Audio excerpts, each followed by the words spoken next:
to not stream live or archive a meeting or portion of a meeting. Further, the board reserves the right to edit any recorded portion of a meeting. I'd like to call tonight's meeting of the Langley School Board of Education call to order right now. The board will call the meeting to order at 7 p.m. and begin the meeting with the introduction stating that I would like to acknowledge that the Langley School District is located on the traditional, ancestral, and unceded territories of the Matsqui, Kwantlen, Katzie, and Semiahmoo First Nations. We gather tonight in an understanding of the importance of Yayasol, Skekayas, working together, and Nexamot, Letsamot, uniting ourselves with one mind, one heart, to ensure that we support and inspire all learners to reach their full potential. I'd like to introduce our trustees and that are at the table tonight, starting with Marnie Wilson, Tony Ward, Suzanne Perot, Charlie Fox, Shelley Coburn, and Trustee David Todd, who's also our vice chair. As far as staff present tonight, I'd like to introduce you to our superintendent, Gordon Stewart, Brian Isley, sorry. I even have it written down here. Secretary Treasurer, Woody Bradford, Assistant Superintendent, Mal Gill, Assistant Superintendent, Shind Chan, Assistant Secretary Treasurer, Barry Bunyan, Assistant Superintendent, Joanne Abshire, our Communications Manager, Judy Swanson, the Executive Assistant, and tonight we have Paul Bobeo, our Technical Support Specialist 1, and with him is Dale Ville, our IT Technical Support Specialist 3.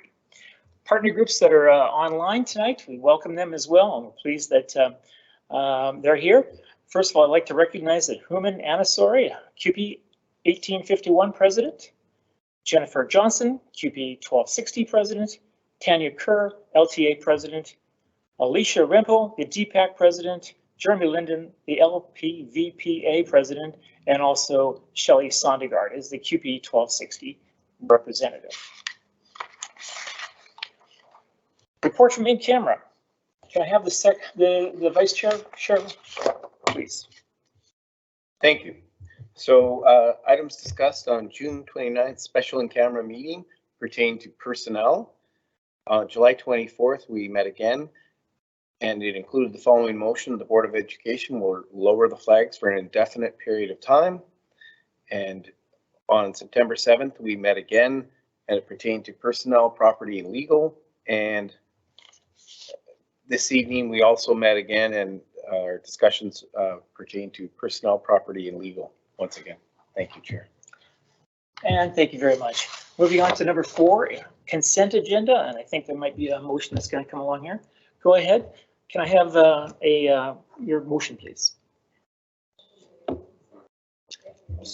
Sorry?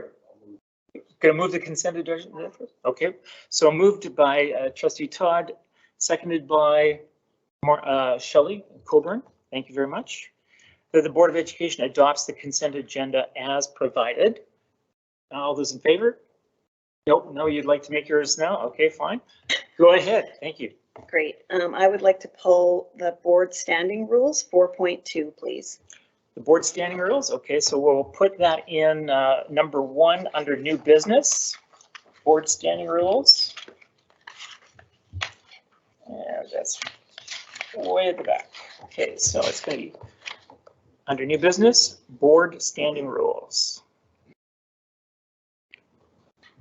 All right, thank you very much.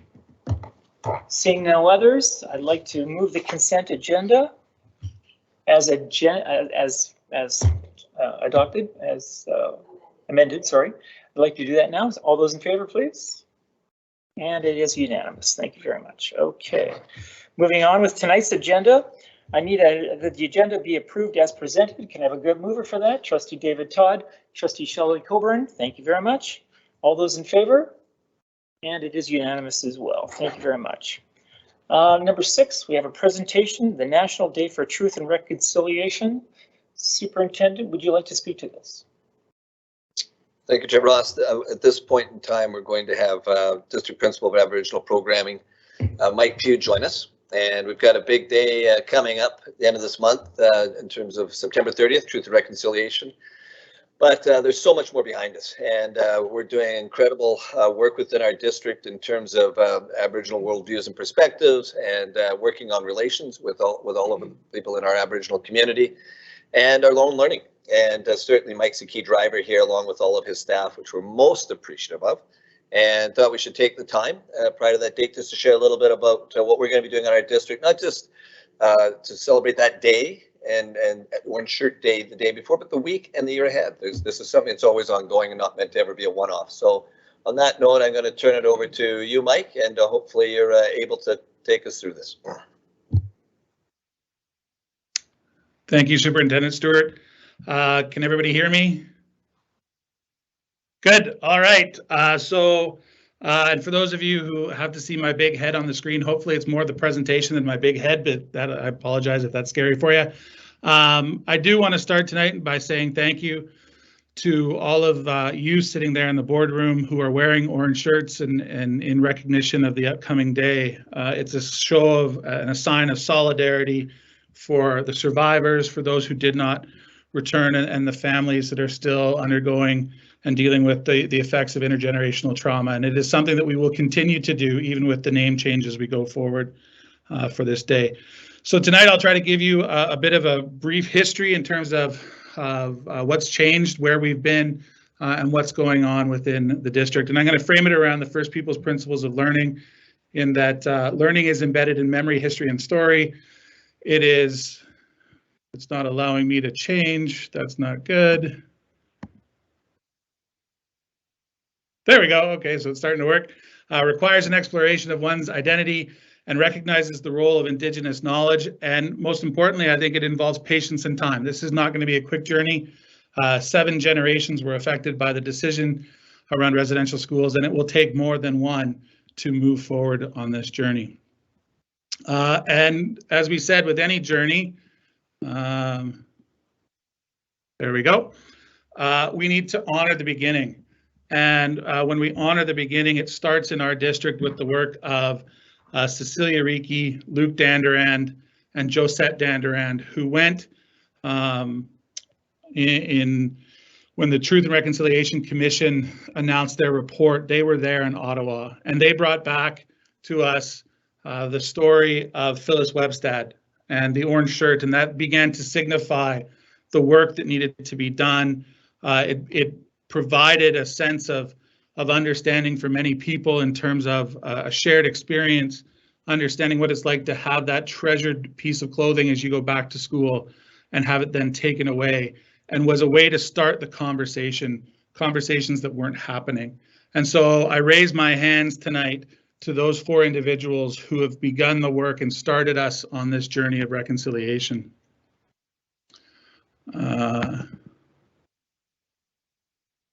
Okay, it's not moving forward here. Well, there we go. The Truth and Reconciliation Commission has calls to action. As I said, Luke and Cecilia and Josette were there in Ottawa when these calls to action came down, and call to action number 80 calls upon the federal government to create, in collaboration with Aboriginal peoples, a statutory day, a national day for truth and reconciliation, to honor survivors, their families and communities, and ensure that public commemoration of the history and legacy of residential schools remains a vital component of the reconciliation process. In June of this year, that call to action was completed when the federal government announced that they will be honoring that day, and they have chosen September 30th because of the connection to Orange Shirt Day and the work that was already being done on that day, and the fact of always that day is close to when students would have been removed and taken to residential schools. And so it was then also put to the provincial governments as to how they were going to be able to honor it and what their decisions were. And I will not get political on this night, but in August, the BC provincial government came forward and said that while it's probably too close to the day, they will continue to honor it through schools, universities, crown corporations, and they call upon all private businesses and owners to do their work and do their own learning on that day and honor that day in the best way that they can. And what this will look like next year in our province is still undetermined. So for us as a school district, what this meant is that we will do the work on September 29th. Traditionally, we've always honored Orange Shirt Day on the 30th. We will now honor the National Day for Truth and Reconciliation on September 29th. But I think one of the things I'm most excited about in my conversations with administrators, with teachers, with students, is the work that's being done not only for September 29th, not only for the days leading up to it, but the understanding that this is a long journey. And it's a journey that needs to occur, our learning throughout the year. So it's not just about what happens on September 29th. We don't want to have a situation where we're creating a one-off event and then moving on as if nothing's gone on. And so what we've been very clear with at all times, and what everybody in the system seems to understand, is that this will be an ongoing journey for all of us throughout the year, continually building upon the learning we've had. And so when we talk about the residential school system, I found this piece of artwork from Dion Paul, and I'm thankful for her for sharing it. It was part of a City of Vancouver Public Art Initiative, and I'm thankful to Nadine McSpadden in the Maple Ridge School District who shared it with me. But I think it really sums up what we've been doing all together in one kind of visual. It is based, as you can hopefully tell, off of the speak no evil, see no evil, hear no evil. But it speaks to the fact of we did not allow Indigenous children to speak their language or learn it. We did not allow Indigenous children to see their families, to connect with their families. And we did not allow them to hear and experience their culture. And all of that was taken away. And what we're left with is the child in the back simply saying, do not talk about it. This is something that will be kept as a secret, with his finger to his lips, saying we don't talk about it. And for non-Indigenous Canadians, when we look at this, the speak no evil, see no evil, hear no evil is really what we were taught, that there was nothing to talk about, that there was nothing to see here, and that there was nothing to hear. Don't listen. You don't need to listen. And these are the things that we've tried to move forward on and work together on in our own personal journey as we move. And so this day, while it's about Orange Shirt Day in the residential schools, is also about this bigger picture. And I go to the umbrella of Indigenous resiliency from Monique Graysmith, who shows all the different things over the years, the colonial policies and things that have been in place, and the results, those water droplets coming off that have resulted from these policies. And so it's a greater understanding than just the residential school system. There's more to it in our history, and it's important that we move forward and understand all of it together, how it comes together. And so obviously as a district, we've made this commitment to reconciliation back in 2015, and we continue to move forward on it. And when I've spoken with you before, we've talked about that when we talk about reconciliation and Indigenous education, it's about holding Indigenous knowledge as equal to knowledge that has come from elsewhere. And it's about this idea of me individually examining my relationship to Indigenous peoples. And what that really means is, what is it that I know? What have I grown up learning? What have I been taught? What do I know now? How is it that I've come to know these things? So which is valid, which is not, which are myths, which are truths, which are lies? And then what implications does that have for my work on a daily basis? What implications does that have for my relationships with families, for my connection within my own family, for the work I do in the community, for any of that, and understanding really the role that it plays. And so I want to go a little step further here. I go to the work. This comes from Bob Joseph on his blog, Indigenous Corporate Training Incorporated. But it's also, I heard in August, Dr. Sarah Davidson speak to these two ideas of reconciliation and education, this decolonization and indigenization. And so the decolonization is the work by non-Indigenous Canadians to really come to the understanding of truth, to recognize and accept the reality of Canada's colonial history, to understand the biases that we carry and the stereotypes that we hold and how that has affected our view, to be able to then understand the space that we've taken away and how we can work to create that space for Indigenous peoples. And the work we can do connecting to the work we're already doing in the district around anti-racism. How is it that we can dismantle these racist and oppressive ideas? And that is work that all non-Indigenous Canadians can do right now. The other piece is the indigenization work. This idea around being aware of Indigenous worldviews and being respectful of those worldviews as equal to those that come from others. To incorporate those Indigenous worldviews, knowledge, and perspectives into the education system throughout, from K to 12 to post-secondary. But one of the things that we need to be very careful about here is this idea that there is a homogenous Indigenous worldview. And I've lost control again, so let's see. There we go. That really Indigenous worldviews, there are so many cultures and perspectives, there are so many nations, and each nation and each community will hold its own worldview and perspective. So what is true in one area may not be true in another. And really seeing that and understanding that is important in the work we do in indigenization. And so if you can make the connection with me here, that holding Indigenous knowledge is equal to knowledge that's come from elsewhere, well, that's calling on you around that work around indigenization. And when we talk about examining my relationship to Indigenous peoples, we talk about that being the decolonization work. But we can also look at that as the decolonization work is the work that we need to do to learn the truth, to move forward on our journey and our understanding. And the indigenization piece is the work that comes through reconciliation when we do that work of truth first. But like all good things, it's cyclical in nature. It's not a linear colonial type view to this. We don't decolonize so then we can just indigenize and we end there.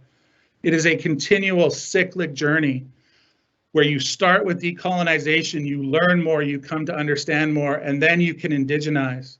And as you indigenize, you can then, doing the work together with partners to indigenize, you can then decolonize and move forward even more. And it's that cyclical piece. I always go back to the work of Chief Justice Murray Sinclair, who said education has gotten us into this mess and education will get us out. And I always see that in two ways. One, it is a call to action for everyone in this school district of work that needs to be done. We are the people who are going to ensure through education that we move this country out of this mess. But it is also a call to every single Canadian out there that they need to do work around understanding and educating. And that understanding that through the Truth and Reconciliation Commission, through the Missing and Murdered Indigenous Women and Girls, through the United Nations Declaration on the Rights of Indigenous People, we've described for you a mountain and been able to show you that path to the top. And what I love about this statement is that we're now calling upon all of you to do the climbing. This is not an easy journey. This is not go for a stroll on the beach. This is not going to be easy work. It is difficult. Some of us are not prepared to go climbing right now and need to get into better shape. I understand that. So we need to move forward together, and it's going to be difficult work, and you can't climb by yourself. You need to have support from others. And I go to the work of David A. Robertson, who talks in moving forward in reconciliation that the answer starts with stories.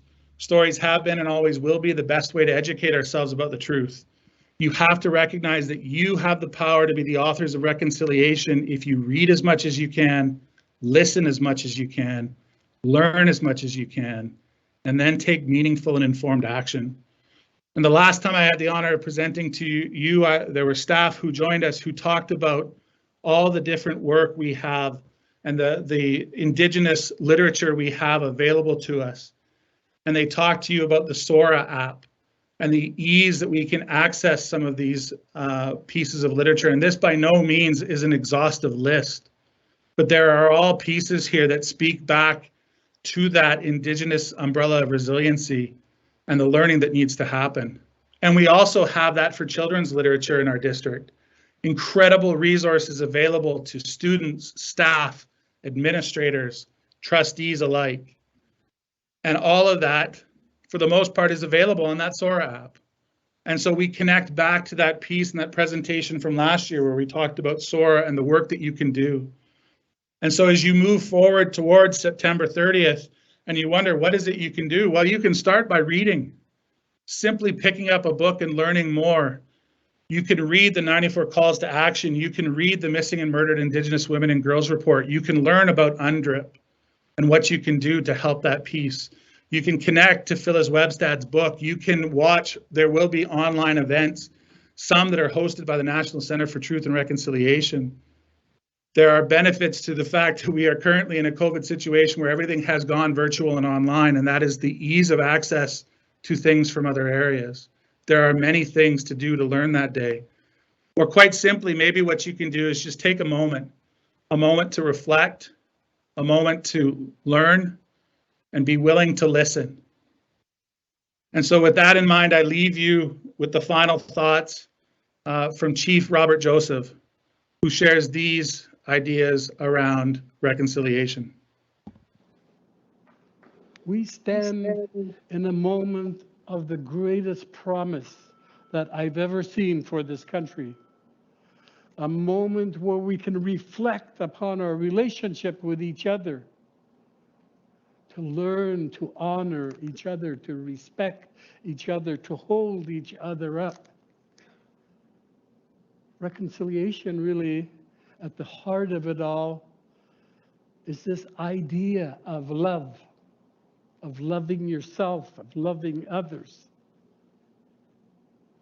And we all can be driven by that as we try to determine what reconciliation looks like and where and how and when it will start.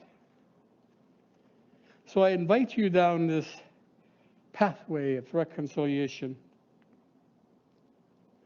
Reconciliation isn't just for Aboriginal people and churches and governments.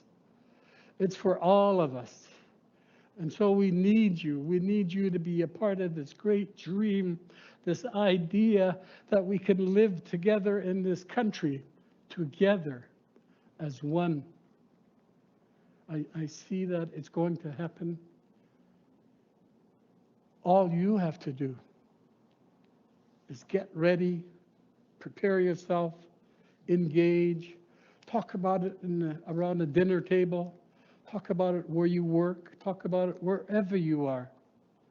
And let's make this issue a topic that is important for all Canadians. One day soon, we will have achieved a country that is reconciled, where every kid has the dream that, not dream, where every kid knows that they're important, that they're valued, that they're loved, and that they have a future in our great country. What else can I say? Nothing. You who are one with me. Weekends, nothing. Let us get together so that we can start this journey of reconciliation. Thank you.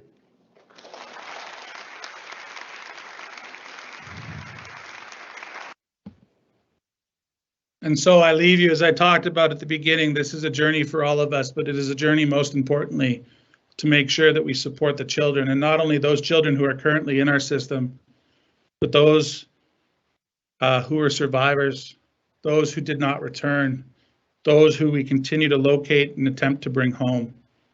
And so I just want to say to all of you, Haisepka for the support, for the continued work we all do as a district, and for the incredible work that all the educators in our system do to honor all children, to ensure that they know that they are important. Thank you very much.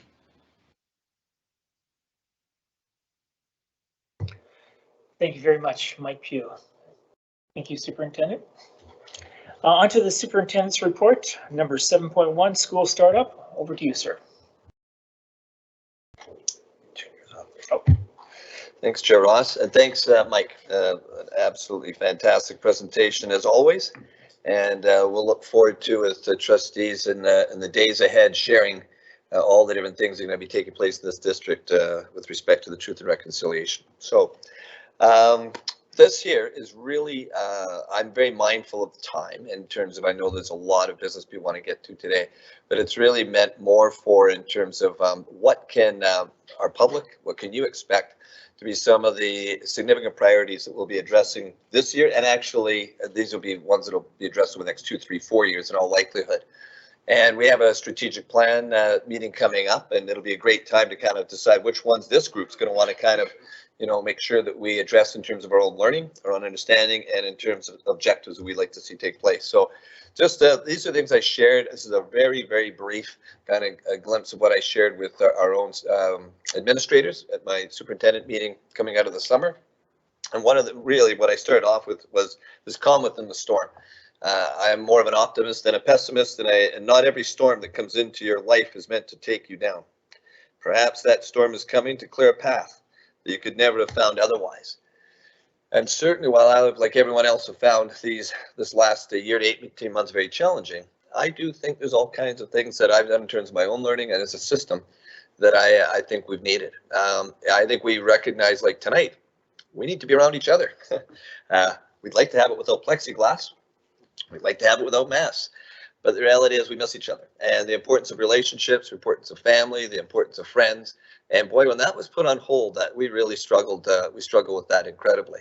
And we learned in terms of our own materialism, there's things that we could do without. And I think the system certainly showed that, and could certainly take those financial resources and give them to those in need. Is certainly a better place to address that. The system itself, yeah, you know what, in terms of what we've done with technology, there's some great stuff there that I don't think we want to let go of. We've had some great conversations in terms of our secondary and elementary systems in terms of how we're going to operate going forward. And I think if we didn't have this crisis, unfortunately, it may have taken a lot longer to have got there. So I just put that out to the system because I think it's we're going to get through it. And as we get through it, I think there's going to be some really incredible, exciting things ahead for us to be able to take part in. So some of these things I have to acknowledge is anxiety. You're coming out of this. We have Bonnie Henry who's seeing the shift. She's trying to say to folks right now is that, we've gone through this challenging time, but we're coming out, and we got to start thinking about, what were the days like before COVID, and how can we kind of also capture some of those great things that we had prior to it. And you can tell the angst out there. And I just put these up. What are the common things I tend to get questions on? It's around masks, and you know what, whether you have people that feel everyone K-12, you know what, no one K-12. And on any of these topics, what I always let the folks know that I like to email me and chat with me. I'm not a public health professional. I'm an educator. I have to trust the medical expertise out there to make those decisions, and this district's going to follow those decisions.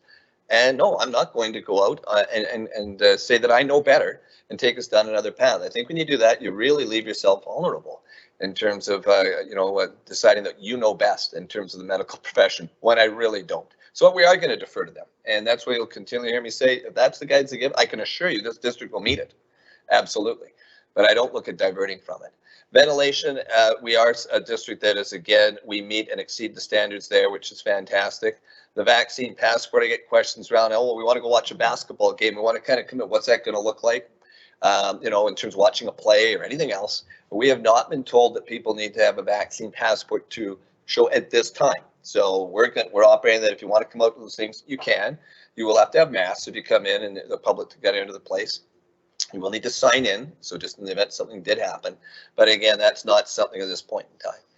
Vaccine clinics at schools, I get some anxiety. You're seeing that around the province. And there will be vaccines in the schools, but only for the other communicable diseases, not to do with COVID. So we're trying to say to folks, make sure there's no misunderstanding here. This has been part of past practice for years and years and years. But they were not at this point. We do not have COVID clinics in our sites. And school notifications, there's going to be people frustrated with this. We are hearing from medical health authorities, they don't think there's great benefit putting this out there. They feel it causes more angst. Okay. So what we've been told very clearly is that if there's someone that that's had a case of COVID at a school site, whether it's a student or staff member, that we will get guidance from Fraser Health in terms of whether there will need to be anyone else isolated because of that. Again, or whether there will be self-monitoring because of that. And we're not to share it beyond that. So we're respecting that. That's what we've been told. But I do know that there's some folks out there that I know there's an actual tracker out there that you can look at on a website. But you need to know that anyone can just write in and throw stuff on there. So I don't want you to buy that's accurate. Please don't. Because again, we're seeing stuff on there that's not even reflective in our community. But anyone can put some out. So you just be careful in terms of that yourselves. I put that on there for a slide just for trustees. You know, those are the common ones we get, that I am doing the best we can to kind of manage that information and get that and communicate that out to our public. We'll continue to do the best we can there. What I've noticed significantly different this year is that it is the amount of emails that I've received has gone down dramatically from last fall to this fall. I think folks, there's still obviously an element of nervousness out there, but I think most have said we didn't even have a vaccine last year at this time. That is making a difference, and you're starting to see people who also had a year of schooling when we didn't even have the vaccine, that it was slowly coming on. So the mindset, from my perspective, you're seeing it shift to say, hey, we're trying to kind of get back to kind of a reality we would like. But I put that on out there for you and for folks to know. And I'll be speaking at DPAC this week and continue to keep that communication flow going. This one here, just the priorities. This is not meant for us to discuss tonight. It's really meant, this will be a great part of our planning process to say, where do you want to zero in on? But the ministry is clearly going to be doing a ton on childcare. In fact, over the next 5 years, this may be one of the biggest areas in terms of education that you're seeing a government that wants to deal with issues around affordability and around access. And they're saying, guess what? The only way that's happening is schools are taking it on. So in a place like us that's growing, you can imagine there's going to be all kinds of stress there in terms of how do you accommodate that. And again, what's that going to look like for staffing and all the rest of it? So again, opportunities, but there's going to be some real challenges there. The framework I'm going to mention later around our learning plan was a commitment there in terms of continuous improvement on behalf of the province. Performance standards, this is what you hear about, you know, letter grades, percents, again, that we can do things differently in terms of communicating student learning and letting kids know where they stand in terms of these performance standards. You're going to see much more on that this year coming forward, and it'll be reflected in the next item, reporting policy. They keep telling us that it's coming, and it will. We think it'll come for this year, and they want to make sure that the report cards that people get, that parents can understand them, that students can understand these things, and that they align with, you can't have a report card that doesn't align with the performance standards in terms of practices in class. Online learning, there'll be a presentation to this board shortly on that one. There are some changes coming there. There's been issues around, I'll be honest with you, integrity around that one throughout the province. And the province has decided they're going to put in far more standards in terms of what that looks like. They want to obviously make sure everyone gets a good quality experience. And they do, they're going to decide which places can offer provincial programs and which ones will just stay local. And if you're going to have a provincial online program, you have to meet some strict standards what that's like. So in the case of Langley, we may not have one. If we do, then people from Surrey and elsewhere could access it. If we don't, it'll strictly be for Langley. So more coming there, but just lots of changes. Mental health, that's one that we've chatted about earlier tonight. We continue to chat about this as a group of trustees and staff. They know that there's not enough in terms of financial out there yet, in terms of resources and in terms of finances to meet this, but it is going to be on everybody's radar for a number of years ahead. Reconciliation, Mike's report, I think that the work there has been incredible, but there's still lots of work to do. Anti-racism is something you're hearing there's a commitment from. And the last one there, they're talking about, which I'm thrilled, is the meals program. We put a ton of funding towards families in this last year. We've always given money for families towards supporting in terms of food, the Food for Thought campaign in particular, backpacks and so on. And so we do a ton there. And we don't really get the funding to do it. We have a foundation that's really done a ton of that. They've recognized that. We're one of the only districts in the province that have a foundation, and so that we could access for those needs. So they're talking about, fingers crossed, us actually getting some funding to support that. So that would be absolutely huge. So again, I'm putting that on out, lots of stuff there in the days ahead, but if our public's wondering, well, what is the ministry kind of channeling in terms of their thoughts, there's an example. This one here is just our own district continuous improvement plan. This is something I'll go into more depth with trustees and the public in the days and weeks and months ahead. Really on the right-hand side, in terms of my right, it's really, we have a lot of key documents that really help gather our thoughts around objectives and actions, and that's the framework's one of those. Action plans, every school has one. We have growth plans for everybody, and we have a strategic plan, the work of this board in terms of what you do. The focus again on the intellectual, social, emotional, and career development. That is a commitment throughout the province. No one can opt out of that. Everybody absolutely has to be committed to that. The three circles you see is that you have to have some kind of cycle in terms of accountability. So yes, as you're developing this, at some point you have to say, folks, are we hitting it or not? And gather that data and act on it.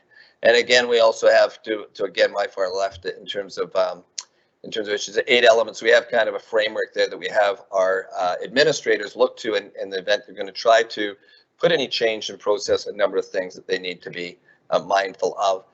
That's kind of a blow up in the center there. Installing our schools, this district's kind of hanging our hat on the fact that this is going to be a difference maker. We have that, you know, that last 10 to 12, 15% to try to get to transition. The unique needs there are unbelievable. And there's not going to be a one-size-fits-all response to it. And what are you going to be able to do? And that's that real personalized education piece. That's response to intervention. That's a universal design for learning, where you're really going to have to make sure you put in those unique supports to help those kids. And what's that going to look like? And making sure that our administrators and our teachers clearly understand what that looks like. So tons there going ahead. And again, on the social emotional learning piece, you're going to have all kinds of stuff around resilience, but also, as I mentioned earlier, around the anti-racism and things. They're making sure that our schools, all kids can feel loved, cared for, and supported within our system. So the trustees here, I've had Mike Morgan and Dawn Thomason present tons in there, more here. But again, I'm trying to let people know that's a key part of this going forward. Last part here, in terms of what I talked to our administrators, how do you create the conditions for change to happen? And I do think that it's so you're stronger collectively than you are on your own. And I refer to it as collective wisdom. And I've always said, I've always been thankful. I got a great team. I could never do this on my own. And I defer to that team in terms of, you know, helping me in terms of making the decisions I need to make and what's good for our district. But how do you find a way to make sure people want to collaborate and that everybody's in? It's not easy.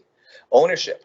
If I go into a school and say, you know, what's the learning plan? They go talk to the principal. That's not shared ownership. You have to have everyone say, no, we agree. This is the types of things we need to do for our kids. And then shared accountability. That it's not about saying, well, it was his fault or my, you know, like you sit and we say, we all wear that. And how do we stand up in terms of being able to kind of take the actions on in terms of our kids and going forward. A big believer, everyone adds value to the system.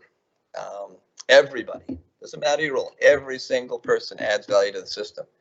What are the things you're trying to do as building administrators, or what we do as a system to try to make that happen? Do we do things day to day as a district that are counter to that? If so, we got to address it. And are those and what are the things we're doing well to make sure that that happens? So I put that out, and I guess it all comes down to trust. You either have it or you don't. And you have to, I would hope that in our community, that they trust our district leadership team, they trust our trustees, they trust the people within their schools to do the best they can by their kids. And you have to have open lines of communication to do that. You have to have some of those respectful but critical conversations at times. And again, I think if you put that package together, you got an incredible district. And that's what I've said in terms of putting those conditions going forward. So I put that out again because you're not knocking that off in a week. That's something you're going to be working over a period of time. This year, I just put up this one because not to steal any of Brian Ensley's thunder here, but it's good news. It's good. He's going to go into detail in terms of the numbers. I'm putting it up here just so you need to know that, again, it's kind of one of those things, opportunity challenge again. We've seen a growth that beyond anything I've ever seen in all the time I've been here. Fantastic, lots of great things.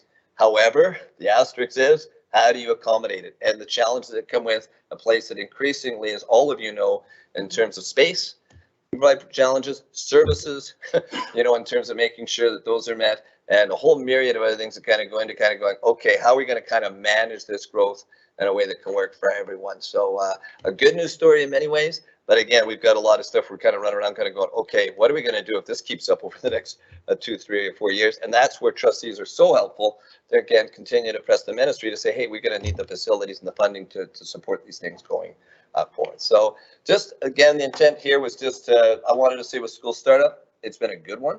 A lot of great things still there, and I just thought these many of the things I put out here right now are really things that are going to be guiding our conversations over the next days, weeks, months ahead. So thank you for that time. Thank you, Superintendent Gord Stewart. And now I'd like to have a mover and a seconder for the school startup. Moved by Trustee David Todd, seconded by Charlie Fox. Thank you. That the Board of Education receives the Superintendent's report on school startup for information as presented. We got a mover and a seconder, but I haven't asked. Is there anyone that has any comments or questions? Shelley, would you like to speak? Shelley Coburn, go ahead.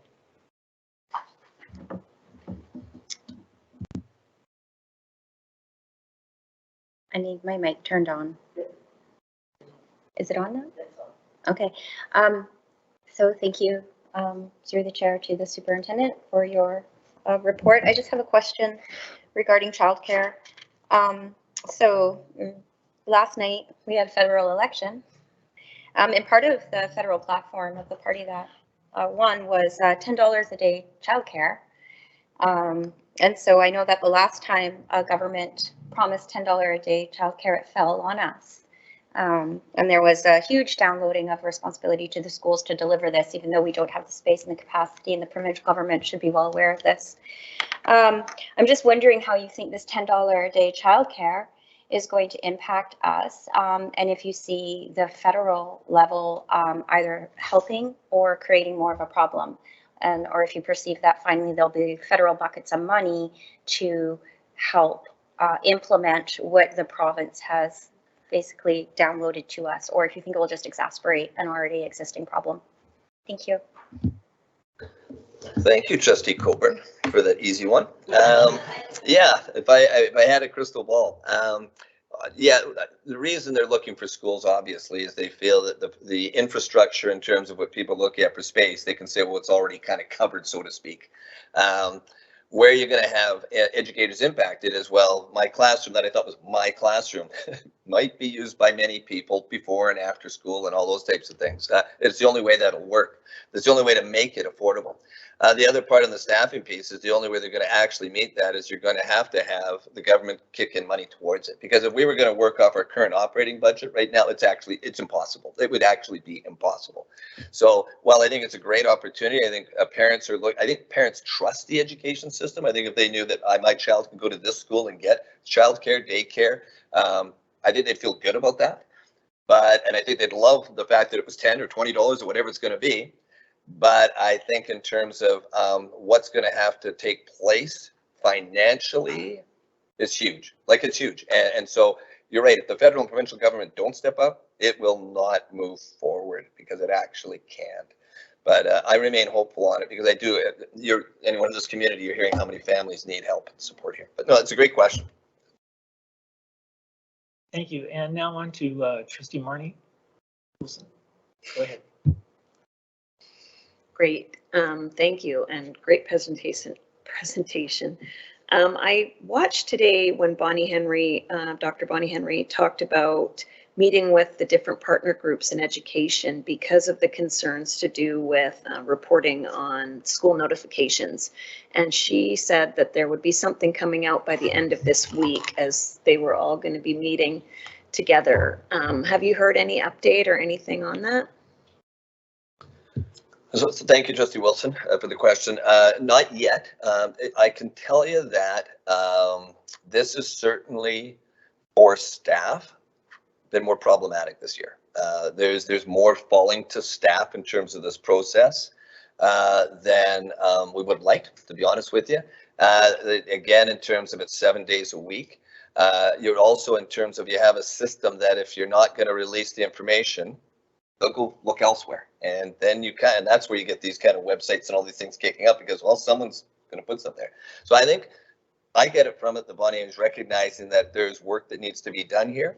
We haven't been given any details. I think we're hopeful to maybe see some changes here, but at this point, nothing yet. So we get a district minister's bulletin at the end of the week. And I know that we are also on a call to Fraser Health Thursday as a district leadership team. And talking to my colleagues in the Fraser Valley, I have to be honest, there's a lot of frustration. Okay, so we'll see where it goes. Thank you, trustees.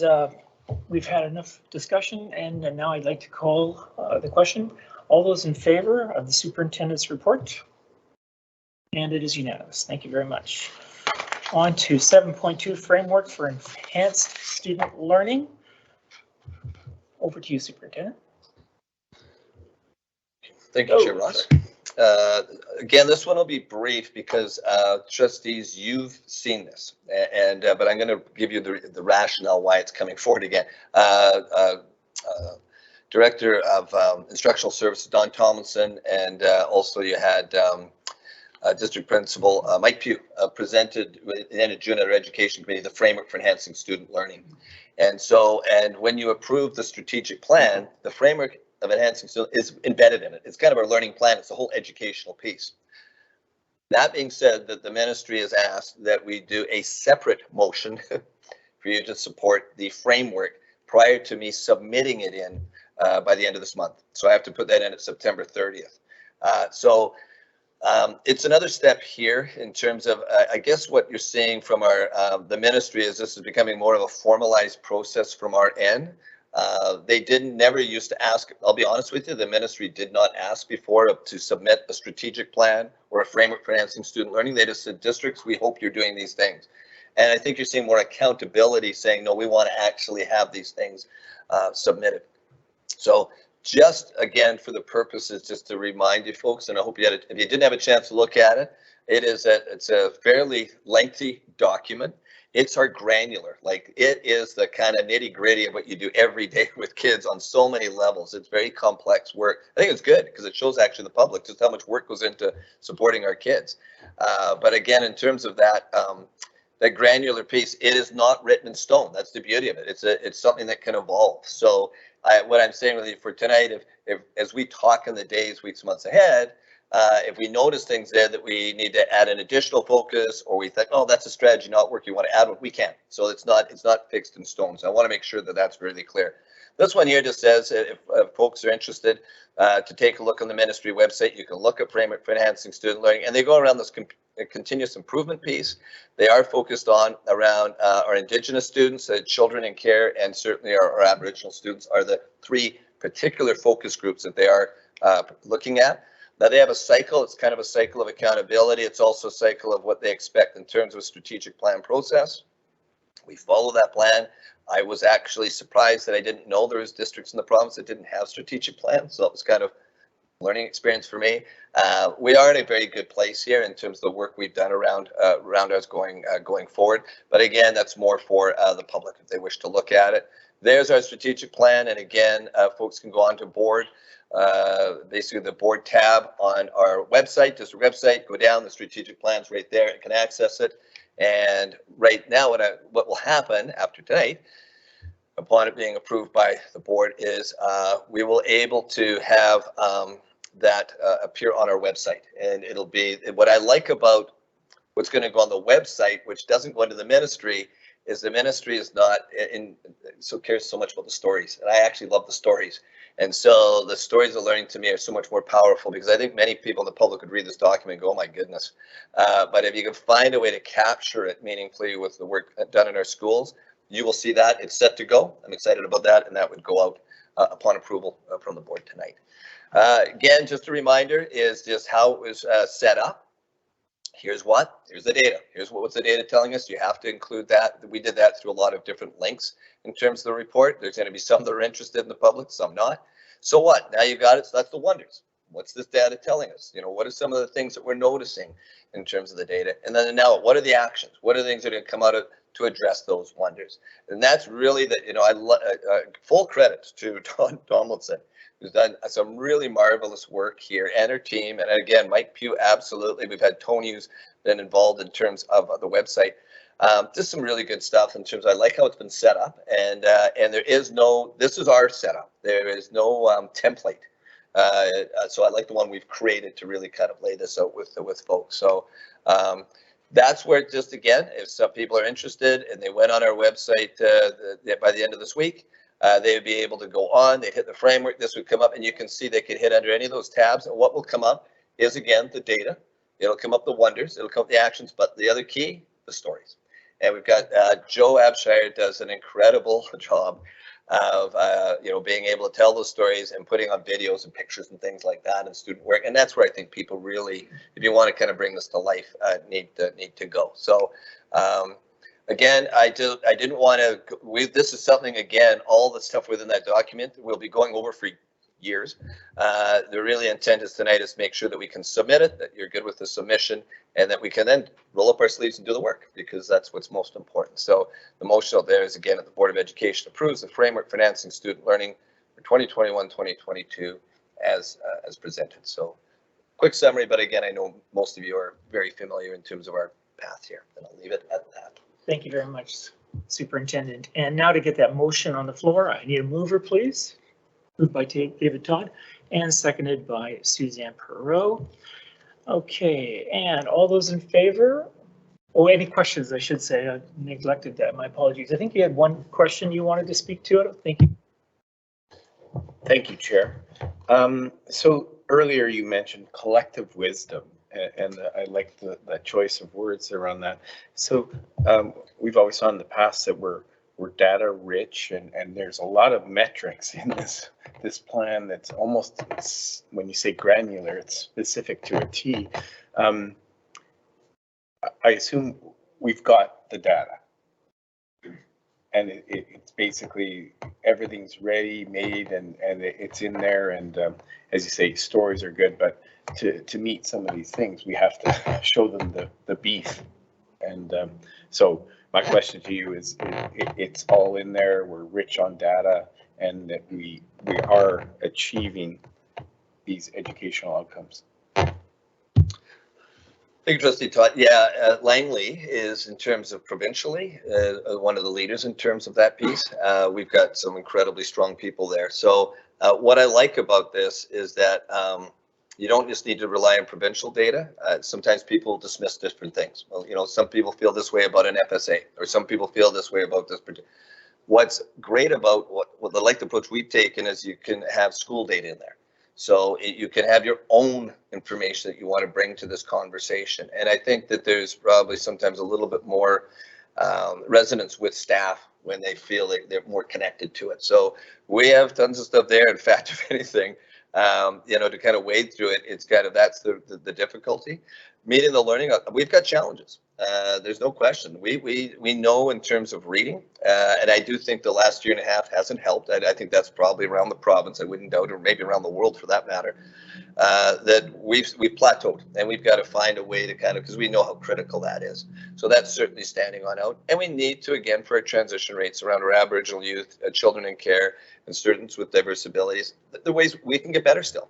And that's why I said on that in Soling our schools, if we hit that well, if we really accomplish what we hope to there, we believe that's going to make the difference, and you'll see it reflected in the data in the years ahead.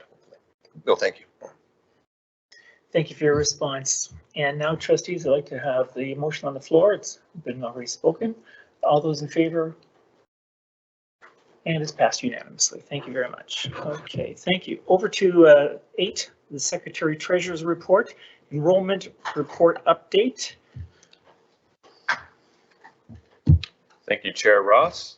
As the superintendent has already mentioned, we have some good news on our enrollment projections for this school year.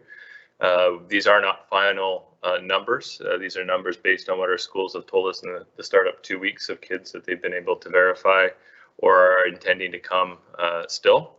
The final information will be for the 1701, which will, the snapshot obviously will normally done on September 30th, will be done on September 29th this year. The numbers are up substantially.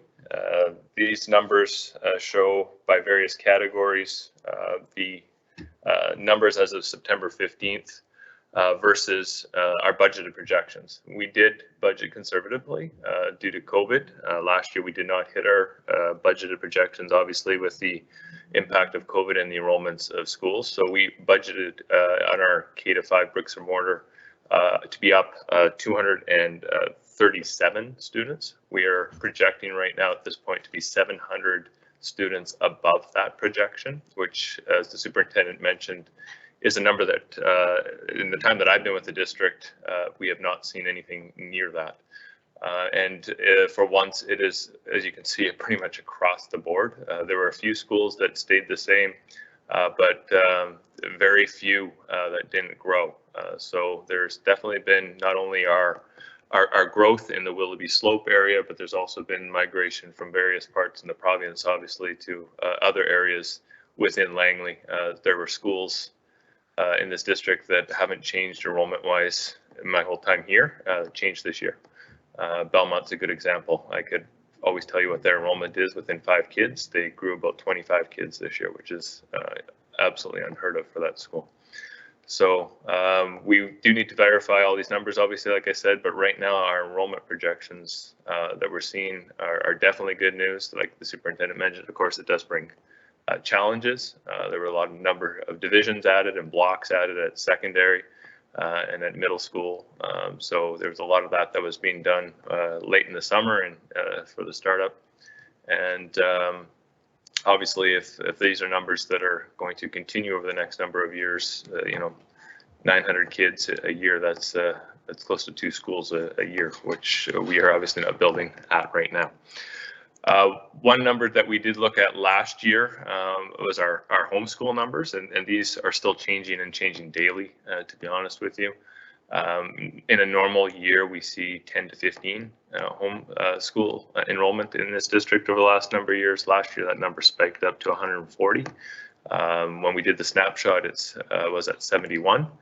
So it has shown that there are a number of kids that have come back to the buildings for their schooling, but still a number that is well above what we normally see when it comes to our whole homeschool enrollments. So with that, I will hand it back to Chair Ross, and if there are any questions, I'd be happy to answer them. Thank you, Secretary Treasurer, for that report. And now I need a mover and a seconder for receiving that report. So I need a mover, please. Let's go with Trustee Wilson and then Trustee Perot. Thank you very much. Questions, please. Any questions on the enrollment? Okay, I'm sorry. You did have your hand up. I did write it down. My apologies. Go ahead. Thank you, Chair Ross. So through the chair to the Secretary Treasurer, I have 2 questions. The first one is regarding the student numbers.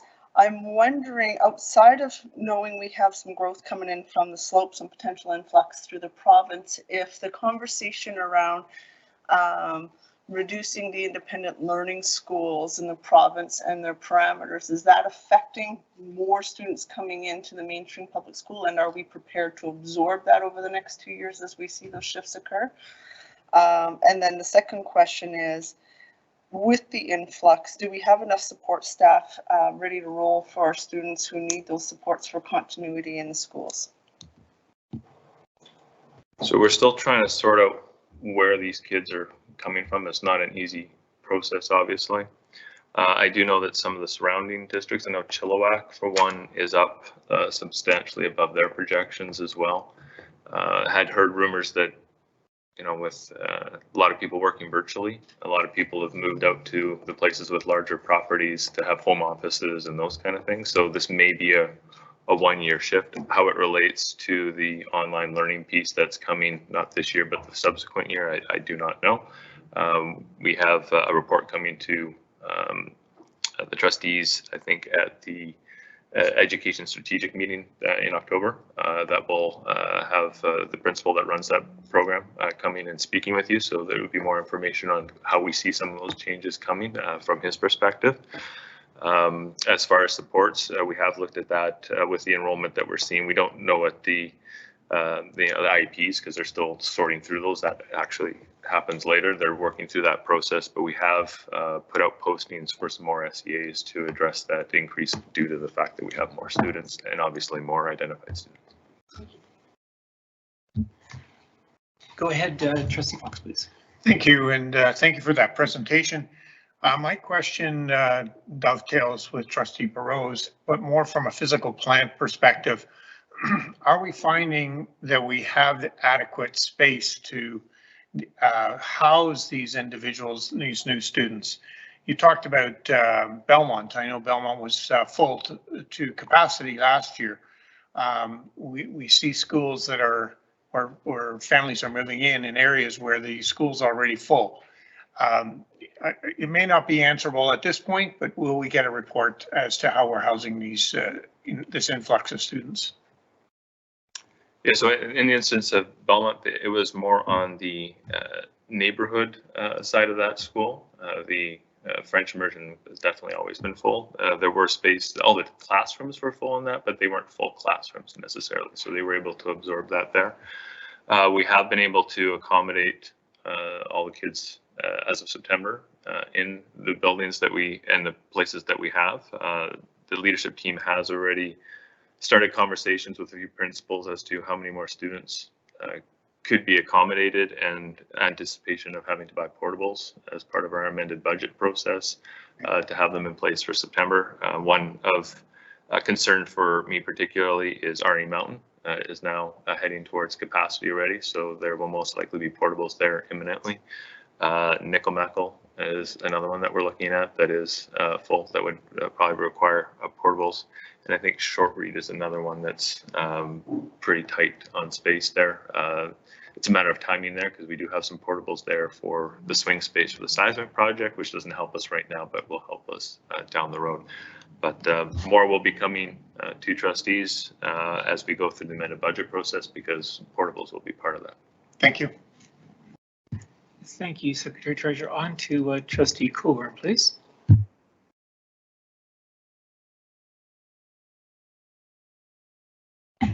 It's on. Through the chair to the Secretary Treasurer, 700 kids, like that's a whole school. I'm just wondering where we're going to put them.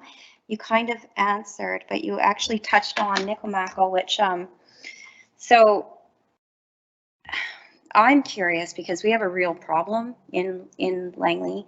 I'm in the province, and we have a funding formula that's outdated and it's not taking into account rapid development, cost of living, trends in real estate. Hasn't been updated in 20 years. So now we're seeing influxes of entire schools, and Nickelmackle in particular, I've seen the projections coming out of Langley City and the development in the Bryden Lagoon area. I was just there. I've been on the committee for 7 years, and I was just in that area. And I've seen the numbers, and there's no way. Like, there's just no way when you're listening to a developer and you ask, you know, who do you envision living in here? And they're like, families. And then you get a report that says, we'll have 2 kids for this whole complex. You're like, no, that can't be right. And so my concern with Nickelmackle already at capacity, no room, really, you can't really place a portable. I think the only thing you could really do is build. To extend. I wouldn't know where you would put a portable at Nickelmackle. So I'm just wondering, what we're going to do about Nickelmackle, because I think we might have to speed it up or change the priority on it. And also, Secretary Treasurer, what can the board do to help and support the district in our capacity to get the government to understand, our 2 MLAs, and one should know, that the funding formula doesn't match the rate and pace of development that we're seeing in Langley Township and now Langley City. One of the fastest growing communities, one of the biggest districts, we're the place to be, we're great, that's awesome. But they certainly do know, and we know they know, that that formula is grossly out of touch, and it's putting us behind before we even start. We got 700 new kids and barely anywhere to put them.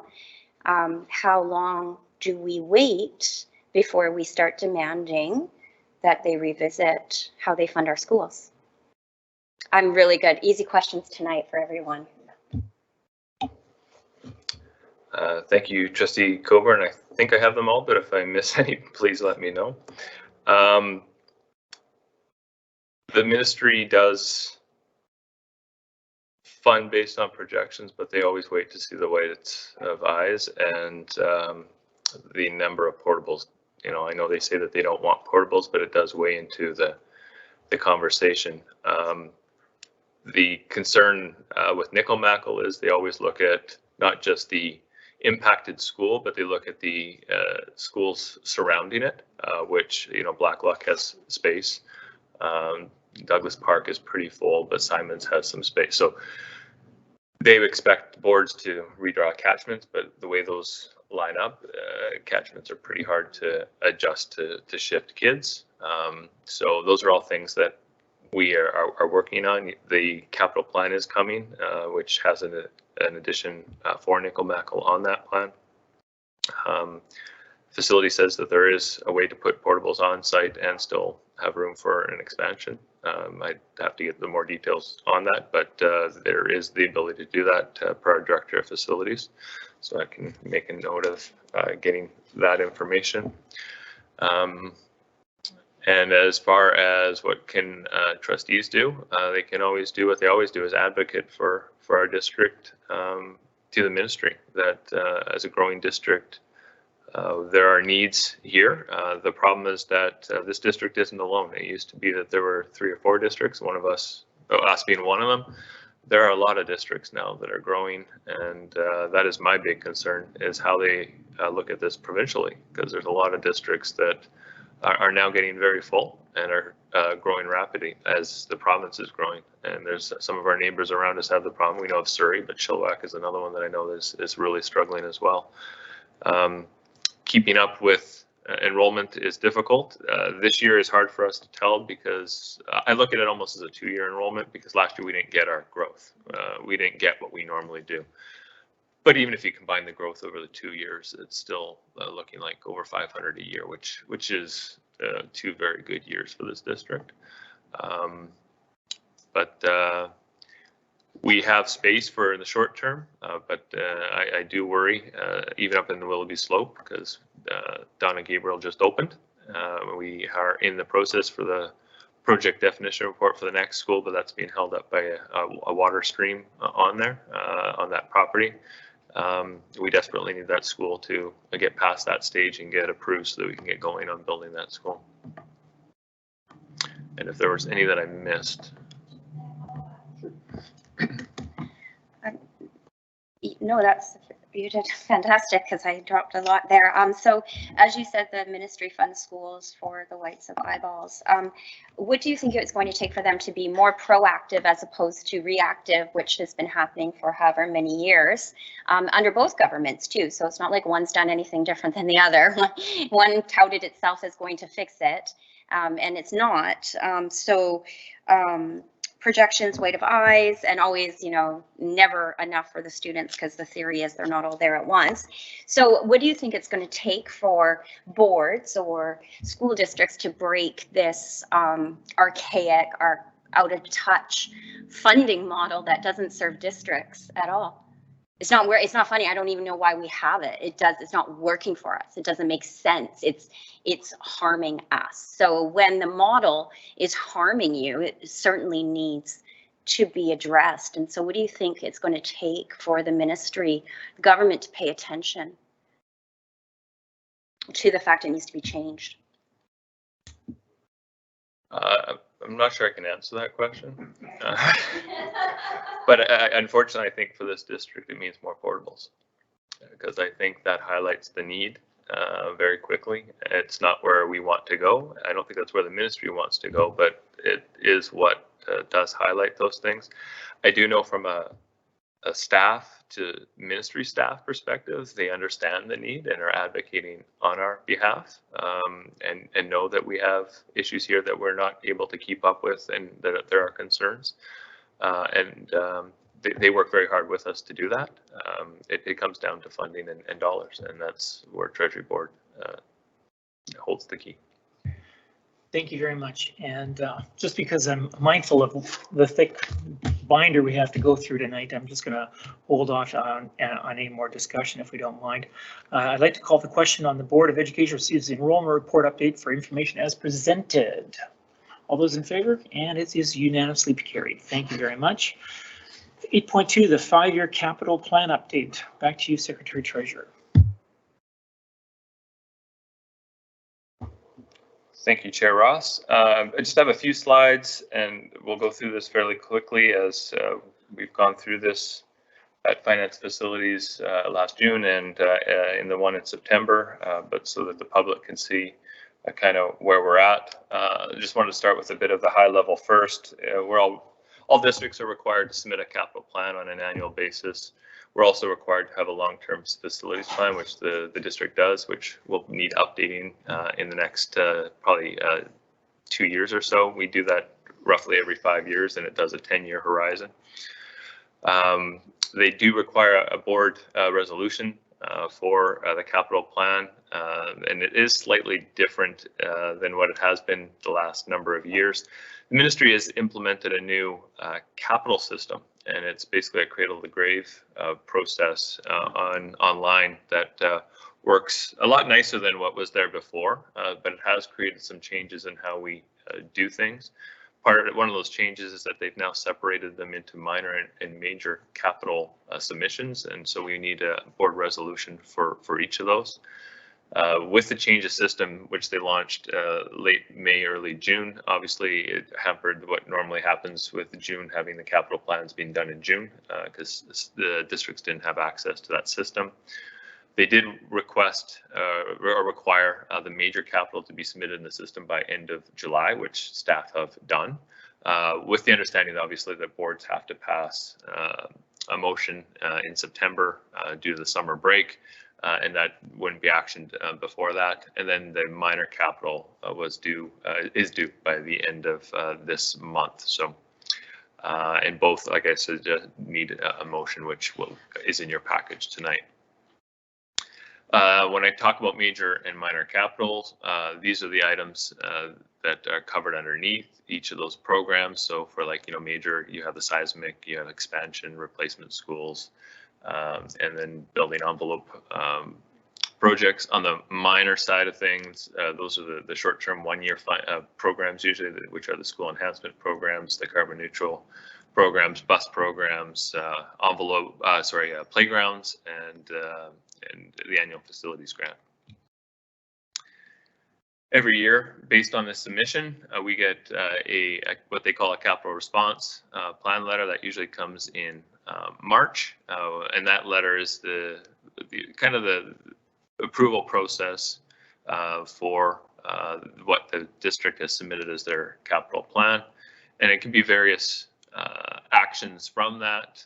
They could recommend or approve us proceeding to purchase a site, do a project definition report, various actions that depend on basically kind of what the project is. For buses, you're basically allowed to then go and procure them. Part of that process requires the by a board again that encompasses that whole capital plan that is approved by the ministry. Apologize for the small font, but wanted to get it all in one slide. This is the plan that we've put together and submitted and has in the package for you. Just go through a couple of the highlights. As mentioned, we have an addition at Nickel-Mackle as our first priority for an addition.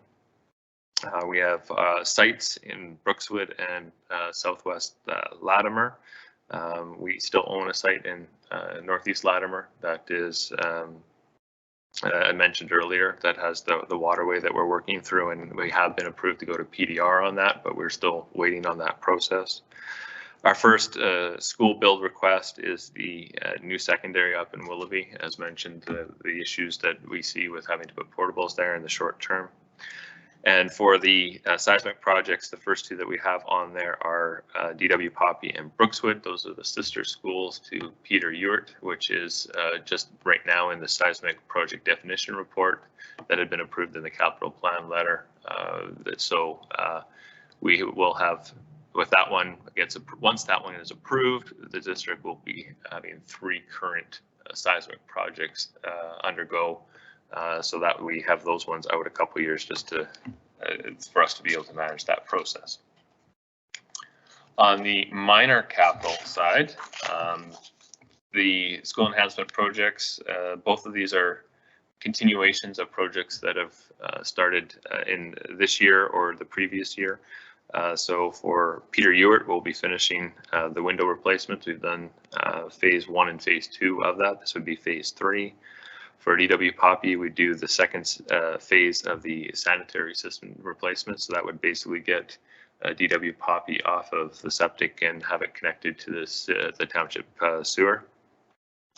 For the carbon neutral, we've requested the chiller unit for Walnut Grove, which is starting to fail.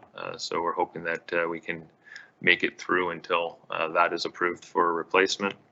And then we have 2 playgrounds that are next on the list, one at Coghlan and one at James Hill, both universally accessible playgrounds, as that's what they are replacing all playgrounds with. The 165,000 is what was approved this year. If the amount is different, we will get whatever that standard amount is.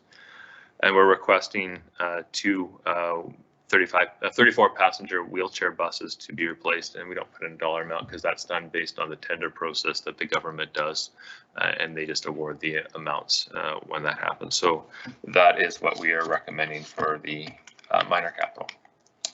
And with that, I hand it back to you, Chair Ross. And thank you very much. And we'll ask for questions in just a moment, but I do know we need a mover and a seconder for this. So can I have a mover, Suzanne Perot, seconded by Tony Ward. Thank you very much. And now questions, please. First one is Trustee Fox.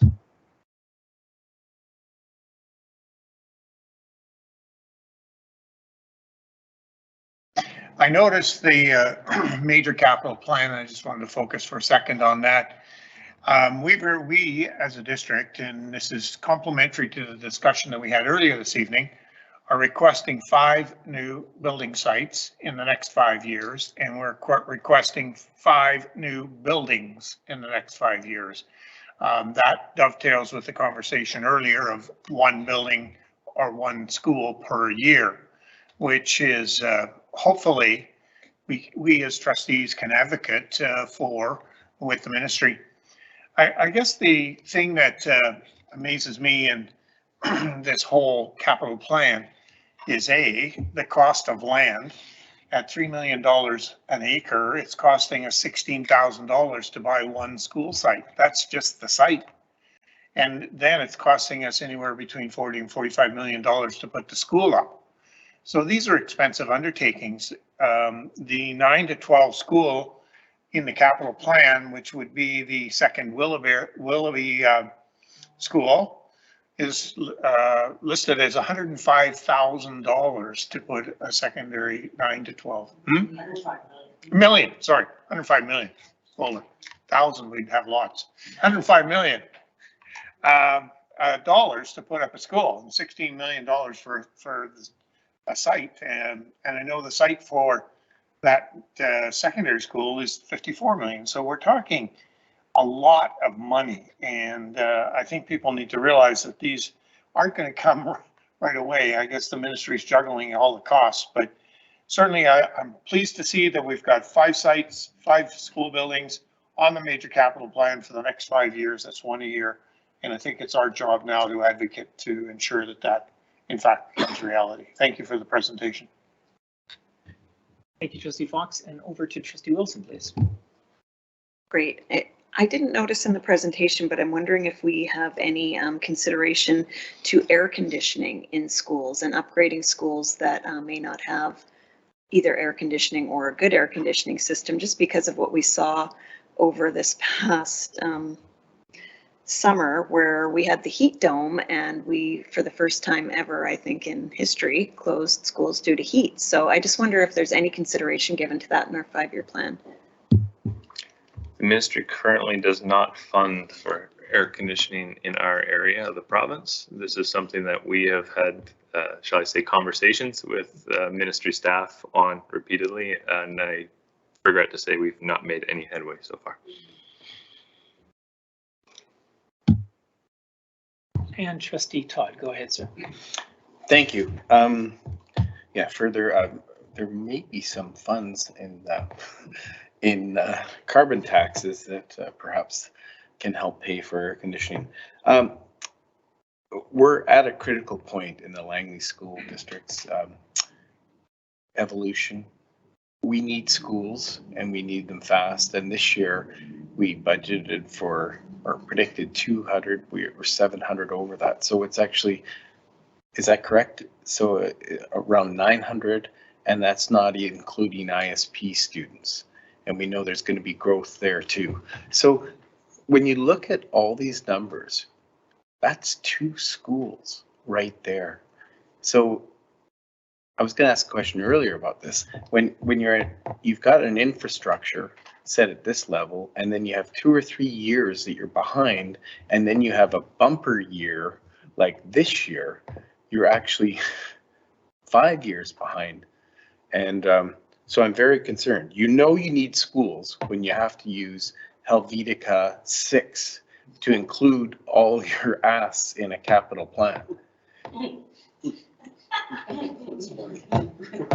So, yeah, my concern is that at some point, we need schools, and we needed them yesterday. I know there's considerations for our latest school. There, you know, you have to plan these things, but never mind one a year, we almost need to be. And what I'm concerned about is you get into that format. Do we have staff? I know Tristan, we have staff that they can actually manage and be able to do one major, like huge project every year. Boom, boom, boom. Do we have the people that can manage all these projects at the right time? That's my question for you. I have had that conversation with our Director of Facilities and Capital. A lot of that depends on when projects come online, because they have different work levels depending on the stage, obviously. So if you would have two projects that started at the same time, we would have a problem. We have talked about in the future, maybe some of these smaller seismic projects that we may have to start outsourcing them to project management companies to run those, to free up our in-house people to work on our larger projects. And we have talked about that and thought about even maybe Vanguard being a bit of a pilot case on doing something like that. We haven't decided one way or another, but that is something that we've looked at, because that is a lot to come down the line. That's part of the reason some of these seismic projects have been pushed down a little bit, because we have 3 seismic projects, hopefully to have an elementary coming shortly online, and then every year, hopefully some sort of a build. It is a lot to manage internally, but we have been able to do 3-4 projects at a time between seismic and, we did LSS and RE Mountain at the same time. Those were very large projects, and LSS was a very complicated project, but the timing worked well on those. Versus workload. So it is a concern, but we have started conversations about what that could look like if we had to hire some construction management to stretch that. Trustee Tony Ward, please. Thank you very much, Secretary Treasurer Isley.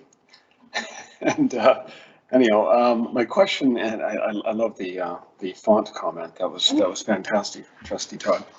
Anyhow, are we the fastest growing, or are we second to Surrey? Are we the fastest growing district in terms of enrollment? And the second part of that, am I correct that we're at 45 sites? So in these 5, the end of this, we'll be at 50. We'll hit that threshold. But where are we in terms of other communities as far as growth? Thank you. I don't know. I can totally answer that. I do know that when the ministry publishes, the top 5 growth, they didn't do it last year. Obviously with COVID, we're always in that list of the top 5. Where we sit on that top 5 varies year to year. Surrey historically has been number 1 every year. We make them a run for their money this year, because I think historically they're usually about 1,000 kids ish a year in growth. So I'd be curious to see what happens there if we give them a run as one of the fastest growing in the province this year. So and then your other question, sorry, has escaped me. Oh, just in terms of, we're at 45 sites if I'm correct. Yes, so correct. we'll be at 50 in 2027. Correct. Donna Gabriel was our 45th site. Thank you, trustees. And now I'll ask the question, if that's okay. For the 5-year capital plan, in accordance with the provisions under section 142 of the School Act, the Board of Education of School District number 35 Langley approves the proposed major 5-year capital plan for 2022/2023 as provided in the attached major 5-year capital plan. All those in favor, please. And it is carried unanimously. Thank you. Over to the Secretary Treasurer. Is nothing else you want to say? Second motion, let's go into it. Okay, fine. I need a mover for the second motion. In accordance with provisions under section 142 of the School Act, the Board of Education of School District number 35 Langley approves the proposed minor 5-year capital plan for 2022/2023 as provided in the attached minor 5-year capital plan. I need a mover, David Todd, and seconded by Tony Ward. Okay, no comments on this. All those in favor? And it's carried unanimously. Thank you very much. Over the page. Thank you. On to 8.3, the school site acquisition charges. that the school district number 35 Langley eligible school sites resolution bylaw 2021-01 be given first reading. I need a mover for that, or do you want to speak to it first, sir? Okay, I need a mover for that, and over here for Charlie Fox, and seconded by David Todd. Thank you. And do you want to speak to it now? Okay, please. As trustees will recall, in the June public meeting, I brought an update on the school site acquisition charge, where we provided information on the eligible school sites, and that we needed a motion to do as part of the first step in that process. We put that out for notice of motion. We received no feedback.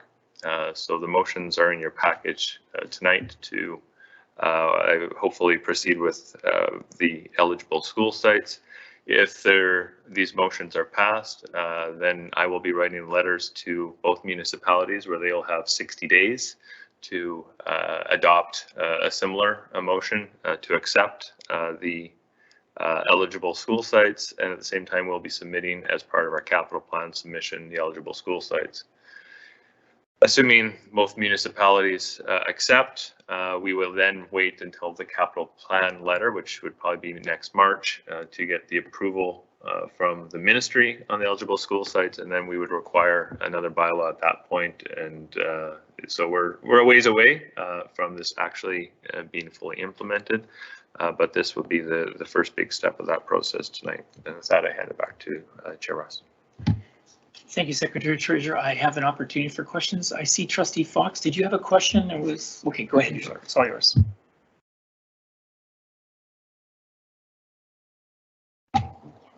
Thank you, Chair Ross.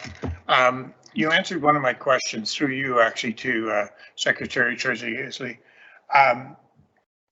You answered one of my questions. That was we received no feedback from any political or corporate groups at all.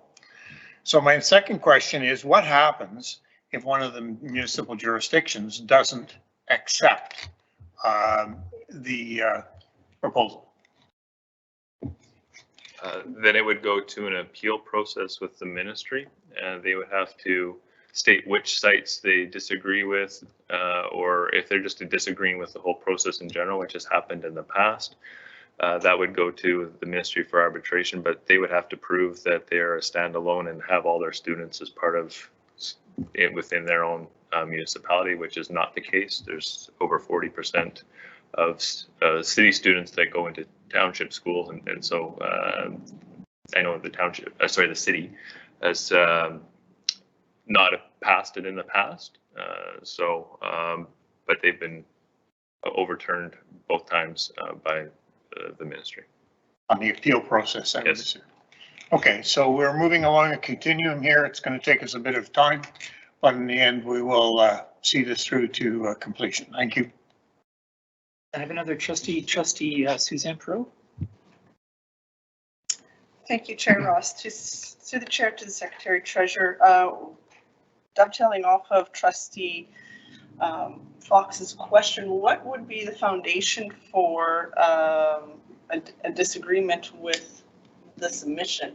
What could we be seeing, or what have we seen that could create a roadblock for us? I can speak to historical with the city. They feel that there's a different development going on in the city versus the township, and felt that there should be different rates, but that's not how the structure is set up with the ministry. That the rates are the same unless you can prove that all your students attend schools in your municipality and are independent of the other municipalities. It's meant more for large, distant geography municipalities that are really more isolated than what we have in the city and the township of Langley. Thank you. And now on to Trustee Coburn. You had a question, please. Yeah, thank you, Chair. So, Secretary Treasurer, so what does completion look like? So tonight we're going to agree that we would like to start this process. Is this what we're agreeing to, or are we saying that we support an increase? Because I think that really needs to be clear to my colleagues and myself. So if we're just starting a process, or are we saying it's time we're going to make this move. I think it needs to be really distinct. And also, do you think there's any value to this? Like, and I'm asking in all seriousness, right? Like, because you and I and most of us understand what exactly the SSAC is. For me, it's a smoke and mirror show by the government. That's what I really think. And I'm just wondering if you see value in undergoing this process, just for the amount of work versus the gain, which is only a particular percentage, only can be applied to new school sites. So I'm just wondering, you know, we're basically a bank for the provincial government, and I'm wondering if it's worth everybody doing all that work. So tonight is the first step in the process, but basically the board is indicating that they are in agreement while they are approving the eligible school sites, which then leads to higher school site acquisition charges. So it's a two-step process. You approve the school site acquisition, which leads, and then at the end, once those have gone through that approval process with the municipalities and the ministry, the board would come back and then specifically approve the rates. But this is leading to that, and is definitely a big indicator that that's the intention of the board, to raise those rates. As to whether the process is valuable or not, the only requirement that boards have is that we have a school site acquisition charge when it comes to land acquisition. So from that point, it doesn't change a lot, but it does. Boards are supposed to review this, so it is expected that, you know, we would be looking at it and be charging a fair amount.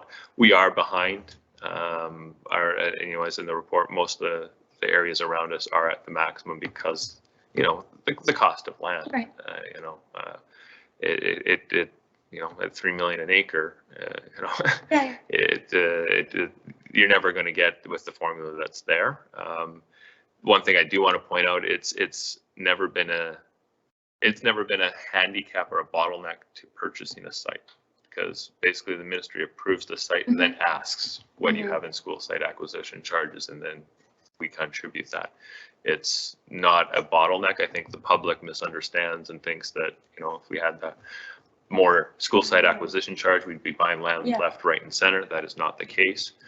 It's still a drop in the bucket, but I do think it is a good message to send to the ministry and to the public that the board is doing all they can to, in this process, to help acquire sites from the development that is happening in those areas that are developing. Great. Did I Thank you. That's good information. It's a very thorough answer. I appreciate it. Just one more, wondering if it's advantageous for the board to, while we do this, simultaneously send off a letter to our local officials and to our provincial government and our ministry, telling them that we're undergoing this process, but in order for it to be advantageous for us, we really need to see a change in the caps or the funding formula. Because if we're going to do one, we should probably do the other. Just wondering your thoughts on that. So when you say funding formula, can you let me know what you mean by that? I kind of see, or the new school, the development for the funding. I see them as inextricable. The school site acquisition charge, the government gets money goes towards, but at the same time, how the government determines how, when, and where we get our schools is also part of the problem. So if we're going to try and take on, yes, it's time that we update them, but we're doing it for a more pressing problem, which is we are growing. Like if Surrey gets 1,000 new kids a year and we're getting 7, they're much bigger than us. So we have to really put that growth into perspective. 1,000 kids in Surrey and 1,000 in Langley is profoundly different in terms of the population. In compare, you can't apples and apples this. It's not even close. And so we're in this really tough spot, and we can see the wave is going to come. It's going to be worse. It hasn't stopped. I think it's time that we get really proactive and demand, especially with our local representatives. They live here. They're well aware of the issue. They should be supporting us to get what our community needs. And I'm wondering if you think it's advantageous for the board to do both, to advocate our government, to look for change in that process, to also start the process for the SSAC. I'm not sure if there's a benefit in tying the two, but I do think that there's benefit if the board has the will to write a letter to the ministry outlining the needs of A motion? the buildings that we need as a district. There isn't a funding formula that Yeah, I'm aware no, I of understand. for doing that, so you may want to not word it that way. Right. But I think it would be wise from my point, if that's the will of the board, to put a motion forward that the board chair write a letter advocating for the needs of facility due to the growth in this district. Absolutely. Chair, I'd like to motion that exactly as the Secretary Treasurer worded it so beautifully and eloquently. I hope somebody ring. Oh yeah, that's true. That's right. I have to wait. And okay, I've got a mover and a seconder. David Todd is the seconder. But I can't move a motion in the middle of a motion. Oh, sorry. You're right. Done. Let's moving right along. That the school district number 35 Langley eligible school sites resolution bylaw 2021-01 be given first reading.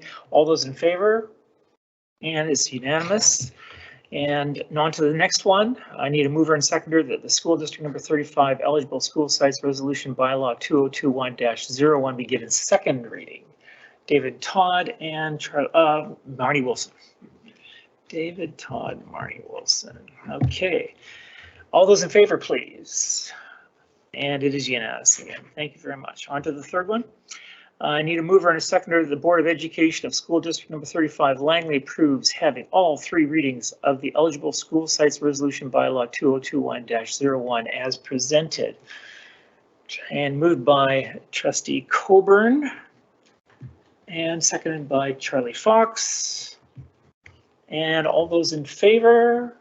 And is again unanimous. We're moving. Thank you. And the last one, the school district, movers and seconder, please, for the school district number 35 Langley eligible school sites resolution bylaw 2021-01 be given third reading, passed and adopted on the 21st day of September 2021. Moved by Trustee Coburn, seconded by Trustee Fox. Thank you very much. And I needed all those in favor, please, of this last one, and it is unanimous as well. Thank you very much. Okay. And we're almost finished page 5, and we're up to page 10, but Shelley's, you've got a motion. Would you like to give it to us?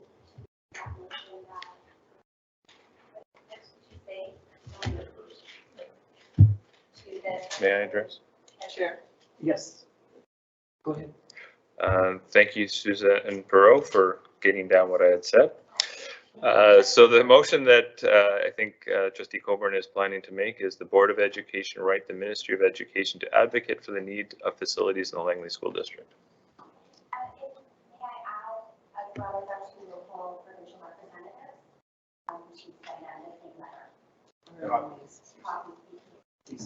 Okay.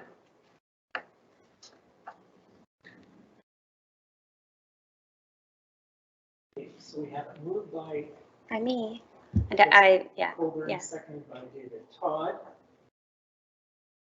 All those in favor of the motion as read out by the Secretary Treasurer, and it is unanimously carried. Thank you very much. Okay, now down to 8.4, the statutory right-of-way. I need a mover and a seconder that the school district number 35 Langley property bylaw number 2021-02 granting of statutory right-of-way at RE Mountain Secondary and Peter Ewart Middle to BC Hydro and TELUS be given first reading. Moved by Fox, seconded by Coburn. Thank you very much. Fox, Coburn. All those in favor? And, oh, nope, you want to speak to it? You don't really have to if you don't want to. Just, maybe just briefly. No. So there's a motion in your package that you're just talking about on a right-of-way, and just to provide clarity, with the road improvements on 202A in front of RE Mountain and Peter Ewart, the Township of Langley already has a right-of-way to put the roads in.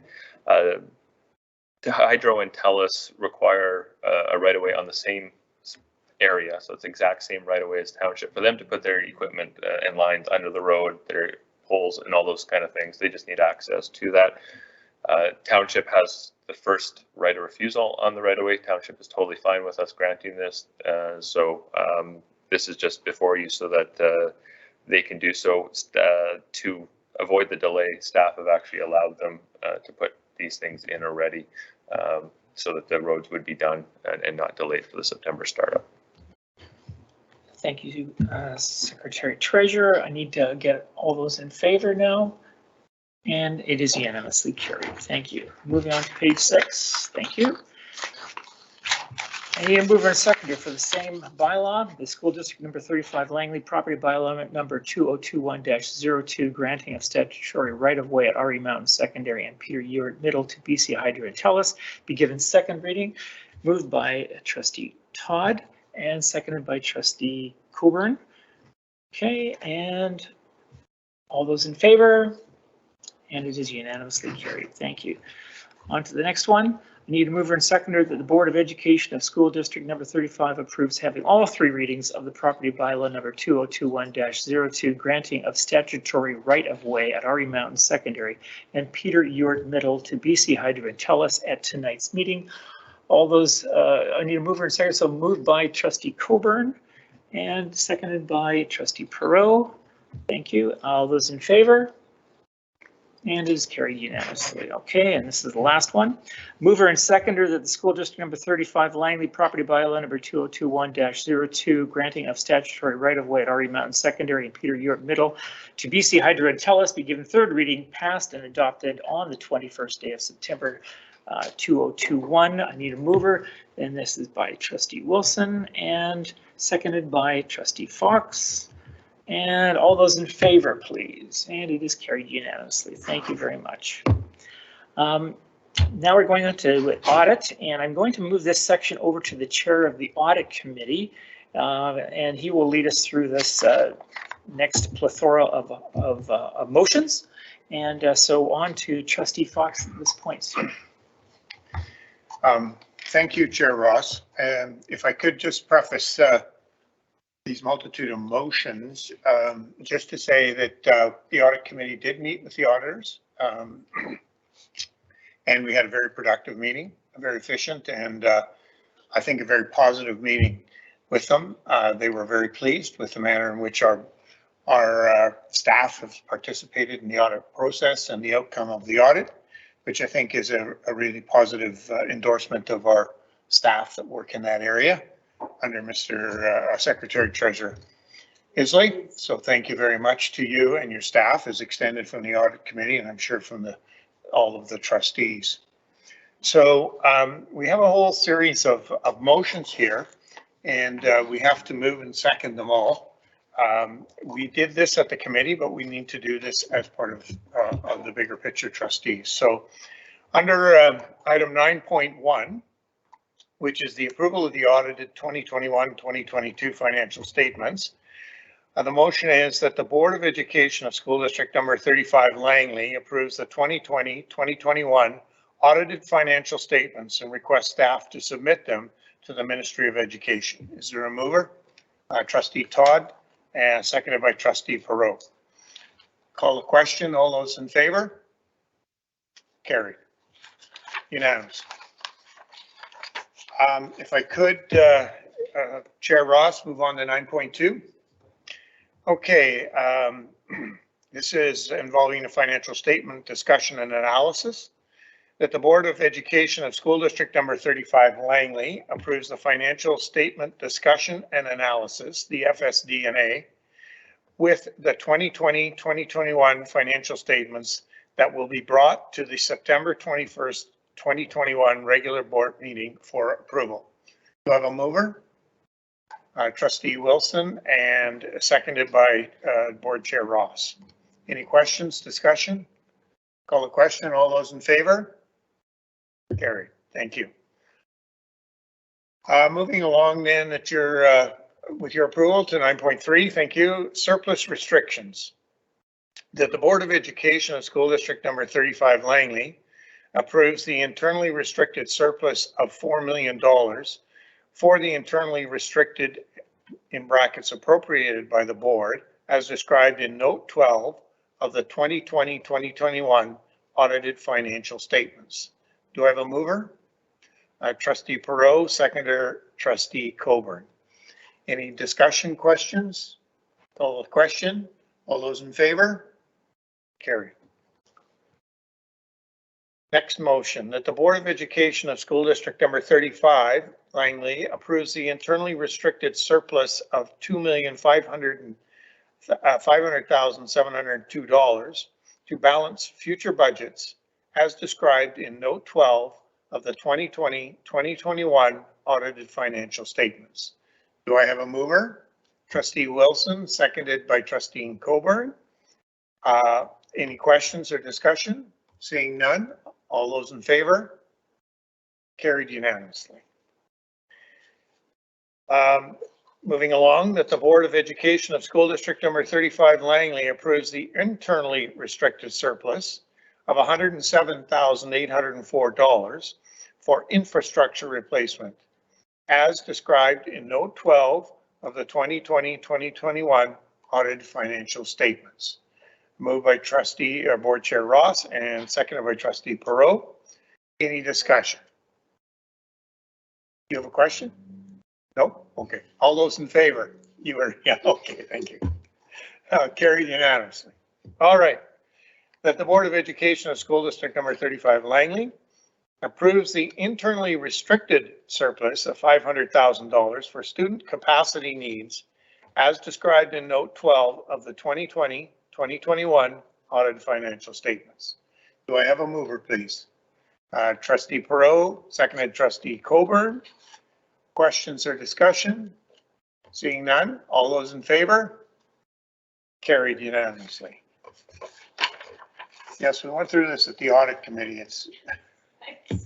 But that's okay because it's all good. I'm sorry, it's all excellent. So moving along, that the Board of Education of School District number 35 Langley approves the internally restricted surplus of $2,611,009 for the school generated funds balance that hasn't been spent and now is part of the operating surplus due to the PSAB as described in note 12 of the 2020-2021 audited financial statements.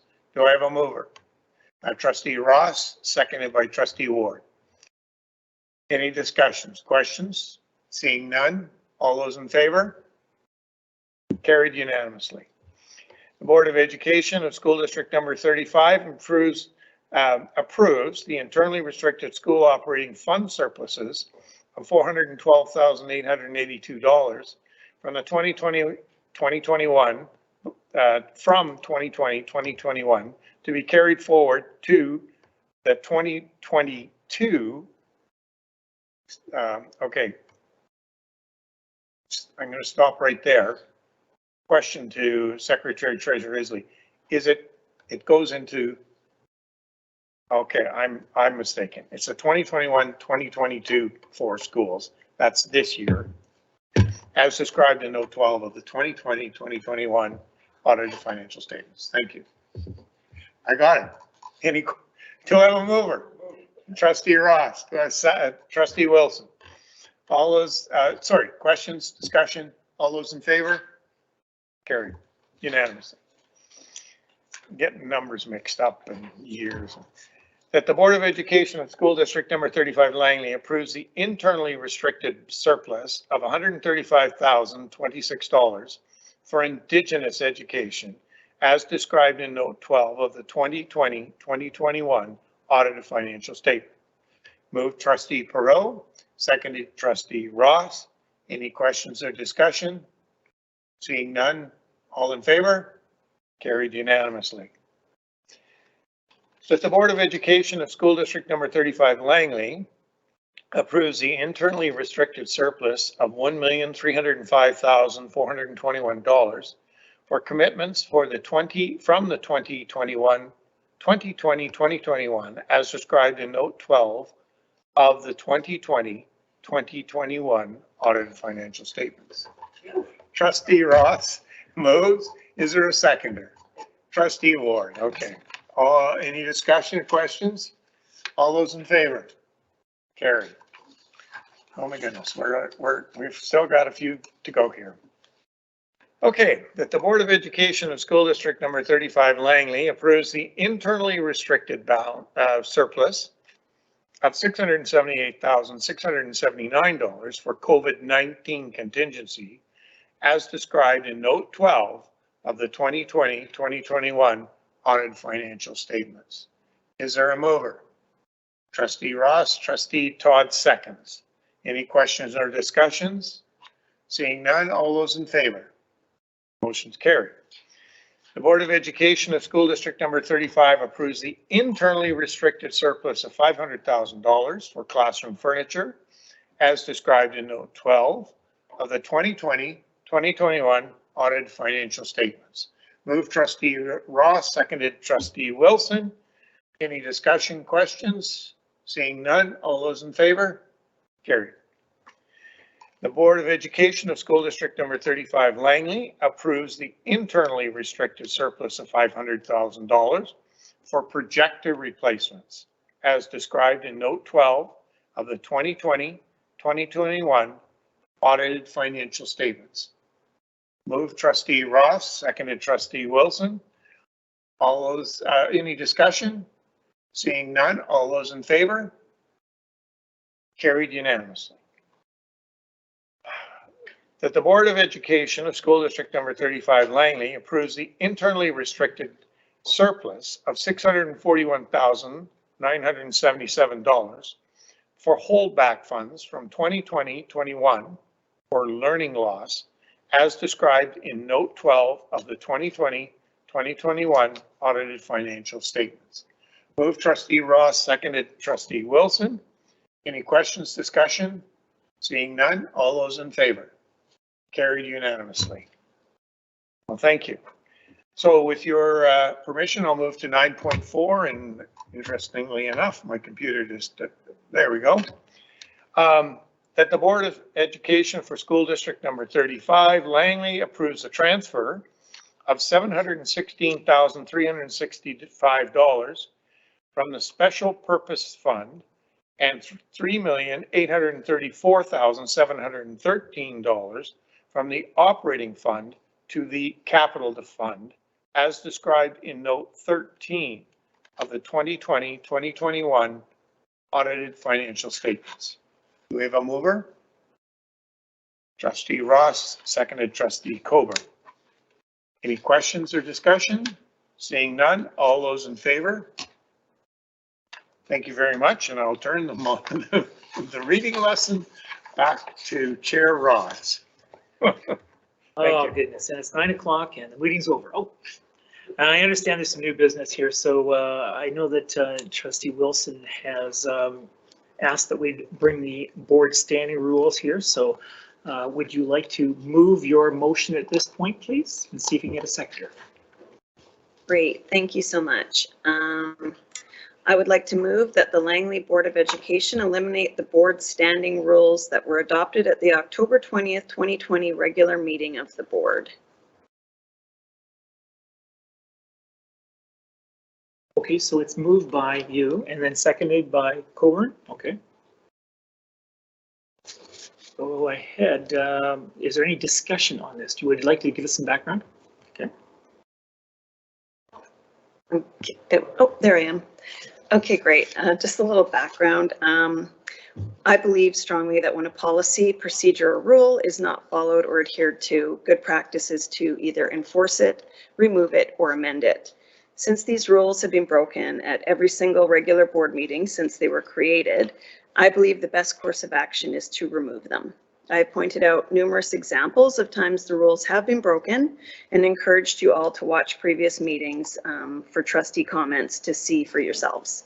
I have an idea why these rules were created, and unfortunately, although they may have been able to serve the purpose for which they were created, they also stifle positive trustee comments.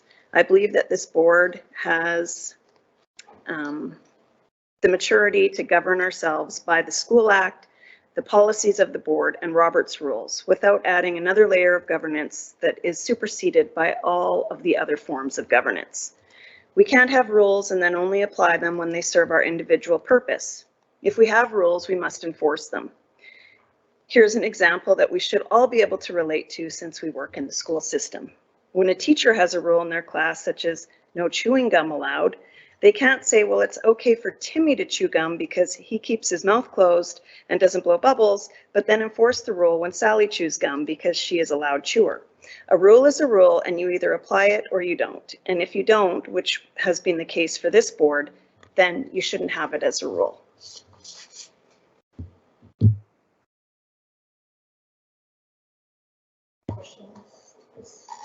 Trustee Ward at this point. Oh, Mr. Wilcox, did you?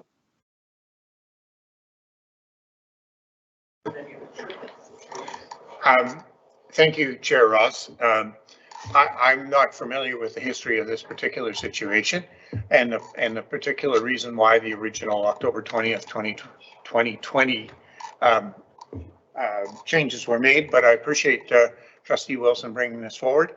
And I'm going to hearken to a slide that Superintendent Stewart, almost forgot his name, brought up, and he had a slide up there, and down the right, the right hand side of the slide, but my left was a simple, really simple 5-letter word, and it's trust. And I think we have to trust each other to be able to adhere to the rules, keep to the time frames, and I sincerely thank Trustee Wilson for bringing this forward. Thank you. Thank you very much. And on to, I've got a number of trustees that like to speak. First of all, I'd like to hear from Trustee Ward and then Trustee Shelley Coburn after that. Thank you. Thank you very much. I do concede that it's definitely worth considering, but the one part that we never really touched on, well, you touched on it, but we never really went through it, is what would be the method of enforcement. So we put out these rules, but how do we if we could put in place a method to enforce, what would that look like, as opposed to ditching the rules and just expecting everybody to play by the rules of good conduct? Just that's my question.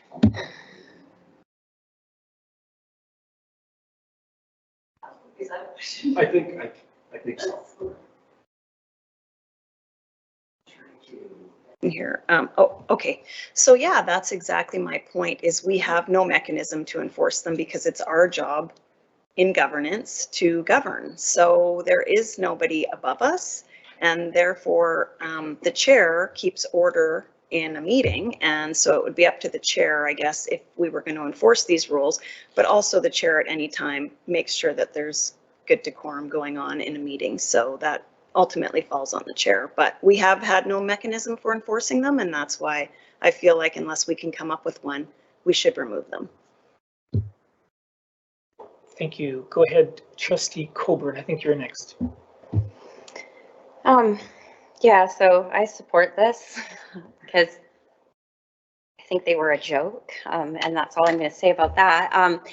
Yeah, as for mechanism to enforce them, we shouldn't need a mechanism to enforce anything. We're elected officials, and if we get rid of the trustee rules or whatever, we don't need a mechanism because there's no rules to enforce. And again, as Trustee Wilson pointed out, all of that is already in our policy, it's in our handbook, it's in the School Act, it's redundant. The only really new addition was to cap and limit what was said during trustee comments. So it's a whole bunch of rigmarole that isn't even being used, which is in other places and isn't necessary anymore. And I think Trustee Fox is correct. This is about trust. Trust my colleagues at the table. I trust that when they open their mouth publicly that they know what they're going to say and they can regulate that effectively. And as for the 9 o'clock finish, we never finished at 9. We shouldn't stifle public debate. And all we did was have to take 5 minutes every time we asked for another 20, which in turn turned into another hour. So yeah, I'm happy to see them go. And I would never want to see them again. I guess I'm the only one that's going to speak against this. Maybe there'll be some others. So if you'll just bear with me for a moment. I don't quite see the concern. I like the consent agenda. So the consent agenda we're still going to have. You're not asking me to get rid of standing. It's just the standing rules. And the standing rules are really essentially is that if at 9 o'clock every 20 minutes, we do have a motion to continue it on as per there. And the only other concern that you have is beyond that is the trustee comments. For those, just the two that you have? That's all they have? Okay, fine. Okay, so that clarifies it for me. So my apologies. Thank you very much. Okay. Comments? Go ahead, Trustee Todd. So, I'm not sure. I honestly, I don't have a lot of skin in this game. I understand it's coming from a good place. I think we're on a journey, building trust with the board and that. I think originally these rules were kind of just guidelines because at the time, sometimes trustee comments maybe went towards the edge that became personal. And so these were reflecting back in that situation, something, but I see no need, and it's trust. I know that Trustee Ward in the past has always said that he likes kind of guidelines and you know, listing of what should be there, and I can totally understand that. I trust this board to maintain decorum, and I do think that's often a chair's discretion. And I think chairs have to be strong chairs and call it out and keep the meeting in order. So, you know, that I'm okay either way. I can live with this either way. I don't think they were hamstringing us as much. Oftentimes they were ignored, or we'd pick out the occasional, well, it's 9 o'clock, we better be doing something. So, and certainly when it comes to trustee comments, I don't, it's not a time for a debate. It's just generally speaking, kind of like a check-in on what's going on that way. So I'm okay either way. Thank you. And I probably will speak again to this, but go ahead, Trustee Ward. So broadly, I'm in favor of this.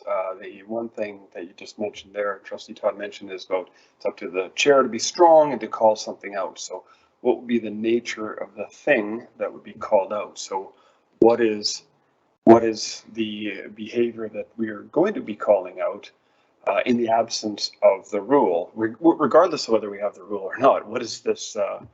Because I don't want to see any of the bad, whatever we want to call it. I think anytime that someone, how I would respond to that as the leader of this meeting, I would say that anytime that the board is being challenged, you shouldn't challenge the board. You shouldn't speak ill of the board, and that's not the role of a board member. And so that's the only one that comes to mind that I would challenge.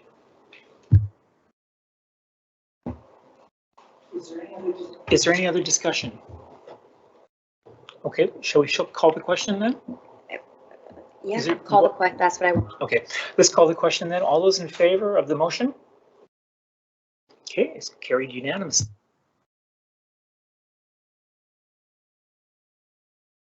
We have one on transportation. Okay, I would like to move that the Langley Board of Education bring policy 18, student transportation, to a policy meeting to review walk limits, ableist language, and safe walking routes before the end of 2021. And you have a seconder, I see, as well, in Trustee Perot. Thank you very much. Would you like to give us some background? Yes, thank you. I have brought this policy up several times in my 3 years as trustee and feel the appropriate place for a fulsome discussion on the policy is at the policy committee.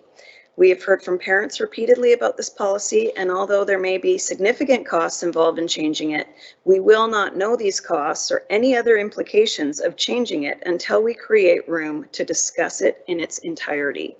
I also want to point out that there are some language I believe it was in 2018 that was removed, which caused errors in housekeeping errors in the policy, which also need to be corrected. Thank you. I understand there's a number of trustees that like to speak to this. First of all, it's Trustee Suzanne Perot. Thank you. Through the chair to Trustee Wilson, I first want to thank you for bringing this motion forward. It's a very important motion for discussion.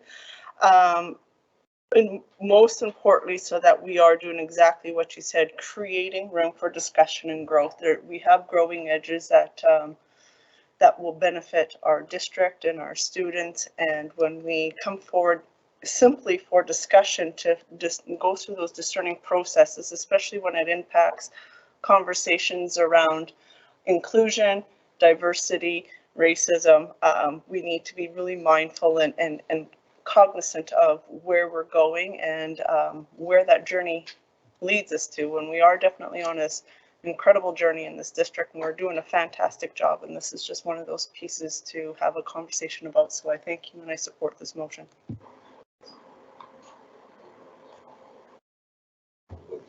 Okay, thank you. And Trustee Coburn, I think you're next.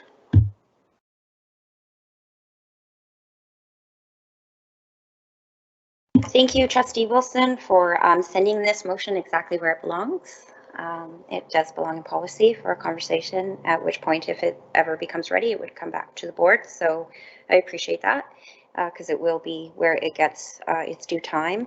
Myself, I've noticed some gaps. I like how you pointed out that there's been some housekeeping and some words that are causing a bit of a problem. So it could use some tightening up, 100%. It's been a while since we've done some good work on the policy committee too. So it's a good work thing. I also am to the Secretary Treasurer or to the Superintendent through the Chair. Given that sometimes this Transportation Act and this push that's coming to us is coming from the community due to safety, I'm just wondering how our local partners, our municipality, the Township of Langley and the city, if there's been conversations with them about how we fix up our roads to make them safer so that the school board doesn't have to pick up the cost of busing kids when the roads are too dangerous for them to walk. Thanks.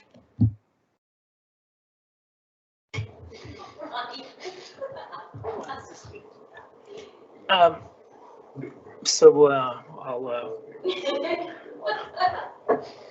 think it would be appropriate that the superintendent or secretary treasurer speak about this because it has financial implications, and so exactly. So I think it's appropriate. Thank you. So is it a conversation in terms of township and city liaison meetings? It is. So the safety is a slippery slope. So just so we're very clear in terms of how complex this is. And my concern on the motion that if you're going to have it go for conversation, you may want to separate the ableism out from the safety and the walk limits. Because I think because I think in terms of language, there is language that needs to be cleaned up around the ableism for sure. And I wouldn't want to see if there's dissatisfaction wanted it all go. I think there's a real strong belief, you know what, we need to look at that language. The safety one concerns me in that people's definition of safety, good luck. I've got folks in this community, you want to go sidewalks? Okay, let's start busing 60% of the people out there. I live in Murrayville. What do I hear about? I'm going to tell you what I hear about. They think you've got problems around safety in Poppy. We've got to walk past Newlands on a road with no sidewalk with people going. So I raise that legitimately because I'm very concerned that we could get into a situation that's not sustainable. I'm talking financially. The other point is the walk limits. I'm really pleased that the education committee piece is coming up because I think for trustees, you need to see in terms of all of our motions, where things lie, where you want us to put a priority, because this is not something I'm talking now on the safety piece and the walk limit piece. There's a lot of work. Just even saying, let's just change it by a kilometer. In terms of the ramifications throughout the community on it and trying to calculate that, I'm just letting you know it's very, very time consuming. Glad to do it. If people here say that, this is something we feel strongly about, I'd hate to do it if people really don't think it's going to go ahead because you've now just taken staff time, which is going to not be 1 or 2 hours, we're talking significant hours, and go, wow, okay, we weren't going to do it anyway. So I'd want to know if the policy committee is going to go with the safety and walk limits. There better be a real commitment around the time it's going to take and what you want to take off. That's all. Financially, that's more for Secretary Treasurer to speak to it. We are not currently in any way adequately funded. I am so envious of any district without transportation because they've had so much more money than us that they can use for other things. So when you hear the cost of what it is now and we're going to add to it, we have to get rid of something. There's only one pie. I need you to be mindful of that. And I can't see right now the provincial government willing to come forth with additional funds. You want to bus everybody? That's on you. They just simply say, that's on you. Go for it. But don't expect us. So there is some tension there. That's all. So so that would be my initial thoughts on it. I certainly welcome the Secretary Treasurer. I do feel we spent the last couple of years trying to get folks to understand this in terms of that, you know what, not everyone can get on. If you're a courtesy rider, you do need to pay. You do need to pay. Does it cover it? No, but you need to pay something towards this in terms of going forward. A lot of time there. Our communication 2 years ago, still a work in progress, to be honest with you, but what I received 2 years ago versus now as a superintendent around transportation concerns is dramatically reduced. You need to know that. Though I still know there's stuff out there will never make everyone happy. I totally get it. But yeah, I think there's been an education process, and I am somewhat worried about kind of going down that, literally that road again. Yeah. Just some thoughts. We wrestle. I just want you to know, as a team, as a district leadership team, we wrestle with this one constantly. I don't want you to think we don't pay any thought to it. We really do. And anyways, on that note, I would probably turn it to Secretary Treasurer to see if I missed something, because we do talk quite a bit about this. Hold on, before Brian speaks on it, can I follow up with because Brian might not have to after. You can speak to it. That's fine. Thank you. So, right. So to Gord, it's a financial burden. It's not sustainable. Sidewalks. So whose responsibility are roads and highways? They're municipal, they're provincial, they're federal. They're certainly not school district. And so what I find wholly problematic is that it's falling to us. Our schools, LSS is a great example. It's over there. The 48th is over here. Not really close directly to LSS, but you got to hoof down it to get there. That's unsafe. I've ridden my bike on it. I've walked on it. It's unsafe. It's been that way for many, many years. Not a school district responsibility. If people want us building roads, they need to give us money, and we do it. We probably do more for less because that's what public education does. So I understand that it's a huge financial burden, and that's why I'm wondering what the other players are talking about. And as for taking it to policy, I myself have no appetite to send staff doing huge amount of work on something that I know myself isn't entirely feasible. I wouldn't mind a preliminary, here's what it's going to take, and then the policy committee. So just by referring it to policy doesn't necessarily mean that it's all going to be undone. It's an opportunity for us to give it the time that it needs, because it's an issue for many of the trustees. They care about it. It's the work of the policy committee, and it's the role of that chair to make sure that it doesn't get where it's not supposed to be. So I don't see it as we're going to undo this. It's let's look at this, because there's lots of spaces where other people can contribute. This is not a school district issue. We deal with it because those kids arrive to our schools and those parents get upset and they call us because they probably don't understand how that funding works. But I will assure the public that school districts aren't in charge of road and highways. And so maybe now that will clear up what I was after. And yeah, that's it. So I understand there's financial implications. I also understand I don't build roads. Thank you very much. And here is the Secretary Treasurer for his comment, please. Well, and I can speak to the funding. The ministry funds us a grant of $260,000 a year for transportation. Last year is a good example because there were no field trips. We spent $2.4 million on transportation for just over 700 students. So it's about $3,400 a student for busing last year.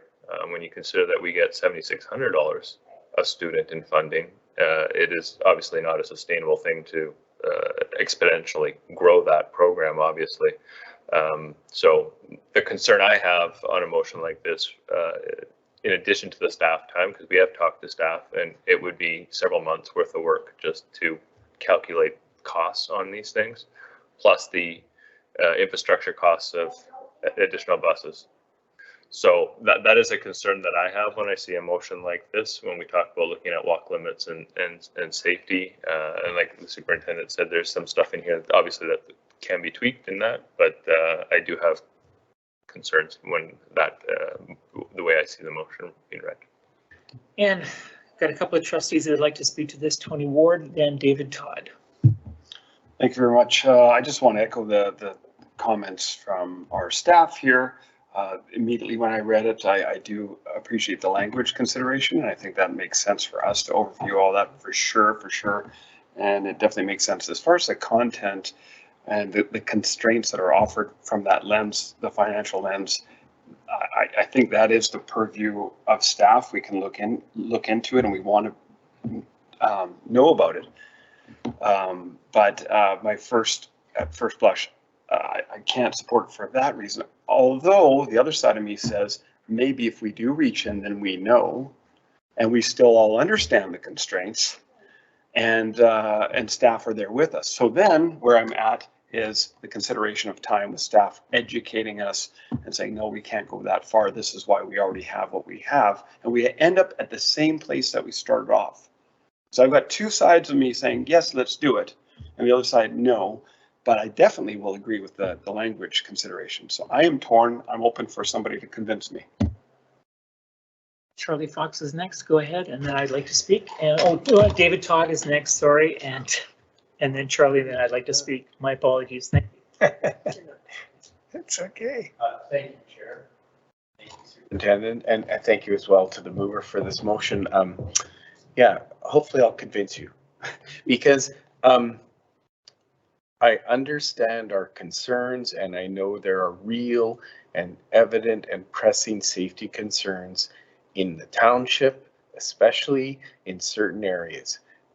Again, as mentioned before, we don't build sidewalks, and we don't do those things, and we don't set them up in places where buses can't turn around and get back to go the other side, and we, by and large, don't do a lot of traffic control and those kind of the mitigation services.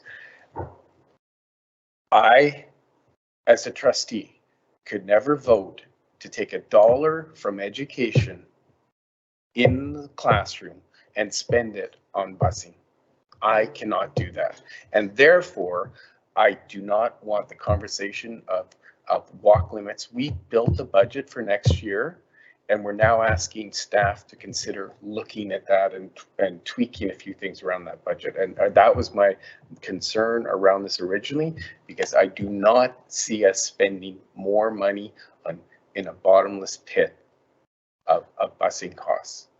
But what I do agree, as mentioned, if there's language in there that is offensive in any way, shape, or form, and there's concerns around that, I have no problem going to policy. None whatsoever. But if we have safety concerns, those safety concerns are either, municipal, provincial. Okay, thank you. And I'm just going to jump in on this because I'm quite passionate about this one, and then I'll send it over to Trustee Fox. I just think that we've just gone through an election. They're going to spend $600 million to take us nowhere, and we're going to spend a lot of staff time doing a study that's going to take us nowhere because we know we can't afford it. And so I really do not want to see us spend any staff time on this at all in a committee session. Fine, you can do the ableist language, no problem. But you put it all in one package. When you put it on one package, it's all or nothing. And so I cannot, and I will not be supporting of this in any way, shape, or form. Go ahead, Trustee Fox. Thank you, Chair Ross. I'm wondering if it's possible in this particular motion to request division. Division. Split the motion into two parts. As I understand it, and Trustee Wilson may be able to correct me, there's basically the issue of the busing, and then there's the issues related to ableism in some language of pieces, if I'm correct in understanding that. And if we could separate them, it may be a little bit easier for some people to support some of it as opposed to all of it. And so I would, if I could, I would move division. Is there any direction you can give us, Secretary Treasurer, on how to go about doing that? Is it do we have to defeat this one and come up with a new one, or is there some way of separating them? The motion. Motion to amend. Okay, motion to amend. Okay. Okay, Councilor Fox, go ahead and make a motion to amend the motion, separating them into two different. So you want me to move an amendment that would break it into two? Okay, so I'll make an amendment that would separate the two aspects of this particular motion into separate motions to be considered for movement and discussion.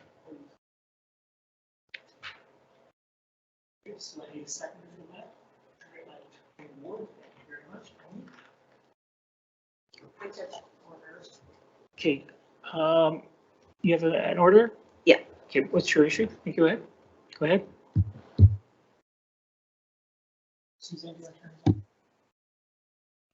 Oh, there we go. So yeah, basically you make a motion for division of the question and it's a separate motion. So it's not an amendment to the original motion.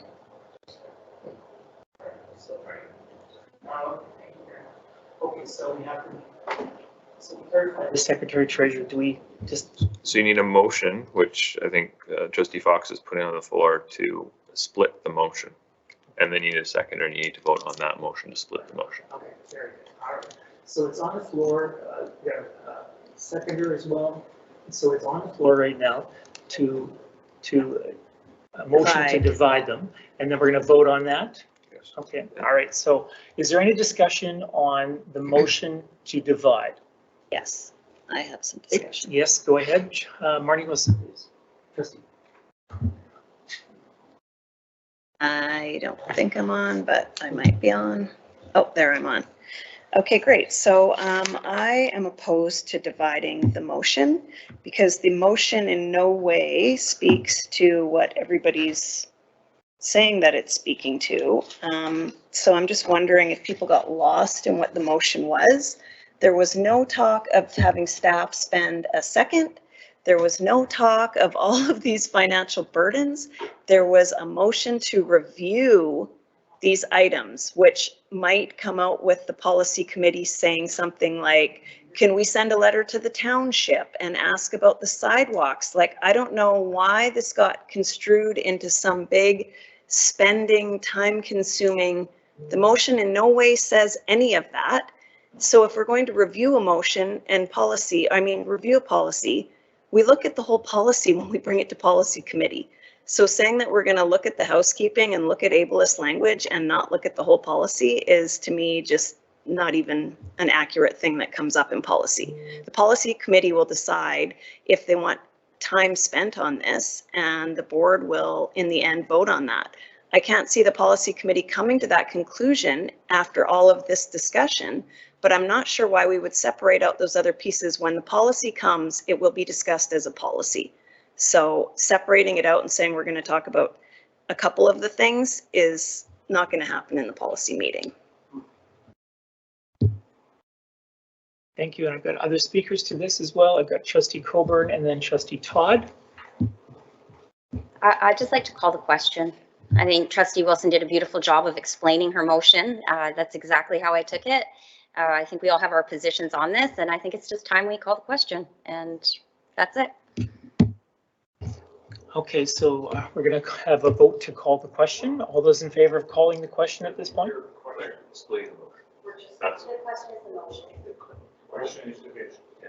The question is to. We're calling the question on the motion to divide. Okay, so it's either, yeah, okay, so all those in favor of the motion to divide. Those against? It carries. All right, so it's now divided. So I need, can I have a motion? Someone read out the motion. Secretary Treasurer, can you help me out what the two motions are now? There's three?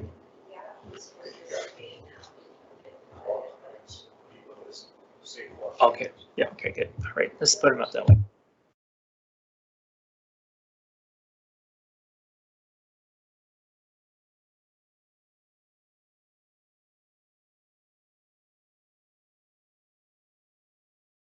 Remain to the original motion, because I don't think it is anymore.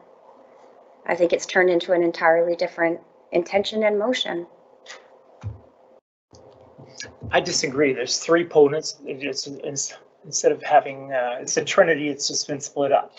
And so I don't think it is. So, but I don't think you can take a policy and say we are not allowed to talk about these two things. So in our policy, we have these four things. The motion is dictating what the policy committee is allowed to talk about. Like, that's really dangerous and wrong-headed. As somebody on a policy committee, I don't want the board telling me what I'm allowed to talk about. Just going to put that out there. I do have a problem with the separation of the motion. I actually don't even think it's in order. Okay, well, thank you. Yeah, point of order. Yeah. So I guess my concern was when this motion was put together, policy committee can at any time look at any policy. So I'm not sure why you would come here first and ask permission and then go back to policy. So it's within your purview to do that, unless you were just doing it on a courtesy level. But certainly probably here you've heard the will of the board in terms of the financial implications and then tinkering with it in certainly this year. So again, policy, at least when I sat on the policy committee, we took on generally two policies at a time. So at some point when you come up and it's click and it's on the transportation policy, as chair, you'd be able to look it over. Us debating whether you can look at it or not now, I think this is fruitless. So that's my point of order. Okay, any other comments? Any other speakers to this? Okay, I'm a little lost, Superintendent, Secretary, Treasurer. Can I get some help? That's another question. Go ahead, Mr. Todd. That's all right. We look the same. Okay. The question with respect to the division, can I address that now, or do I have to wait? And because I see it as just not three, but actually two. Yeah, the other one would be walk limits and safe work routes. If Point of order, it's already been done. Oh. Yeah, it's already been It's already been done. It's been decided. It's already decided. Then you'd have to add a third motion. Okay, but it wasn't clear until Trustee Fox just said, oh. Okay. So we didn't have it clear from the very beginning, as far as I could tell. So, okay. Not trying to be difficult. Okay. Okay. They called the question and the board voted. So. Okay. So right now we have the division. Go ahead, Secretary Treasurer. Someone that voted in favor of the split could put a motion to revisit.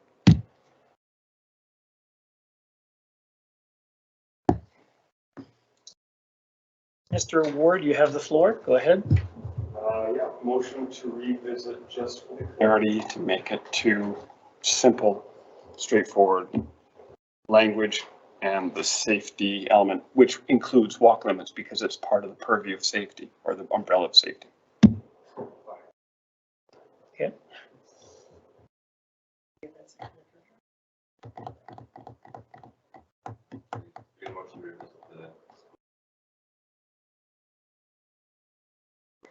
Okay, we need a motion to revisit the split of the motion. Okay, so you'd like to make a motion that we revisit the split of the motion, okay? And you'll second that? Thank you. All right, so it's moved by Trustee Ward, seconded by Trustee Coburn. Okay. Just for explanation, there is a way around this. You don't have to do anything with this. You can move with division. All you do is you vote for everything in division. It's the same end. All you're doing is dividing it into three parts. So if you vote positive, affirmative to all three parts, it's the same at the end. So you don't need to have this motion if you don't want to. I'm just giving you some Anyway, it's up to you.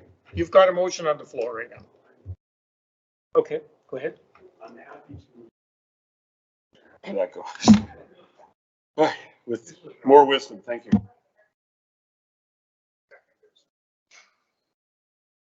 So would you like to withdraw with your seconder's permission?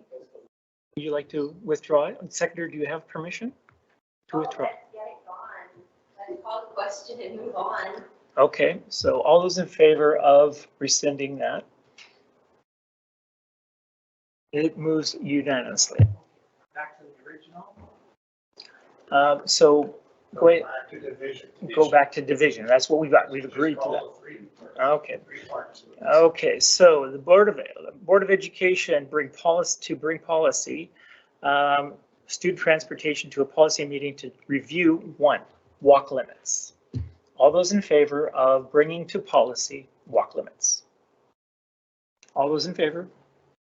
Okay, all those against? Okay.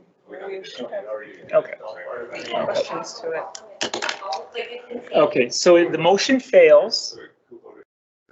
I'd like to call It was point of moved order. by, it was voted in favor of by Trustee Coburn, Trustee Perot, and Trustee Wilson.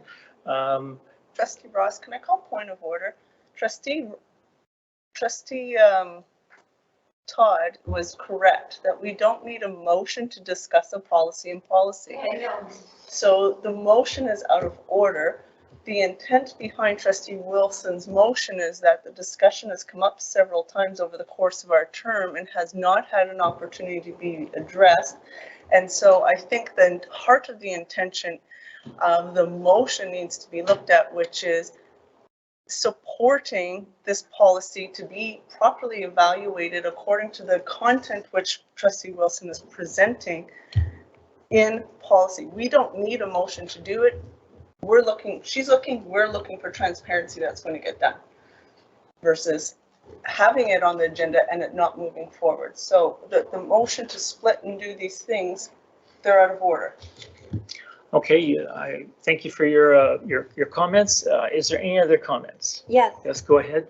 And if it does come to the policy committee and we have a conversation, it's going to come back to the board and maybe then it would be. And so the benefit of doing it publicly is because, no, you don't have to motion, but you can motion to direct to say this needs to make it to the policy. And then the chair of the committee will try to work with staff to at least have it on the agenda for a conversation. And it might be the work of a future board. But what it does is it ensures to the public that we're going to have a little conversation about this because I think they think we're not talking about it. And we are. And it's a problem. So nothing wrong with the conversation. The policy committee will then turn around and make recommendations and bring them to the entire board. And then we can have this conversation publicly. But right now, everything is moot because we're talking about hypotheticals and things that haven't even happened. I see zero harm in Trustee Wilson requesting something appear on the policy committee for conversation. I find it problematic that we're stifling what can and cannot be discussed within that meeting and on that policy. I myself fully support seeing that conversation happen in a policy committee in the future. Thank you. Thank you.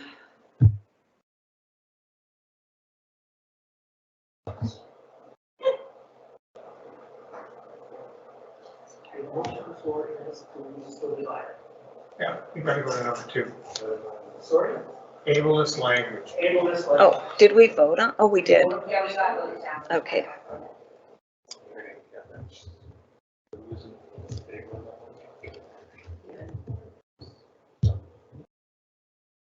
I'm learning.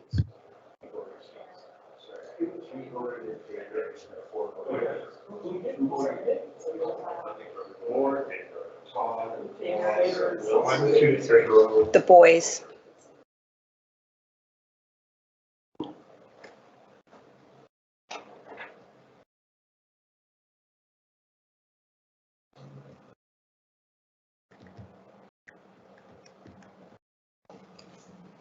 Okay, so the next motion then is that the Board of Education bring to policy a review of ableist language. Moved by. Education can't bring to policy or anything. Policy has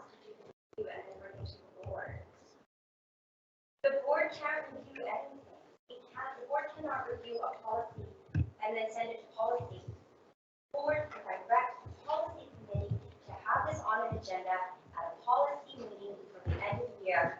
Then, based on that conversation, the policy committee brings it all back to this board for conversation, for the discussion. We are putting the cart before the horse. We are making decisions before a conversation has even taken place, and we are so confused, and now we can't move our motions because we are convoluting something very simple for no good reason, quite frankly.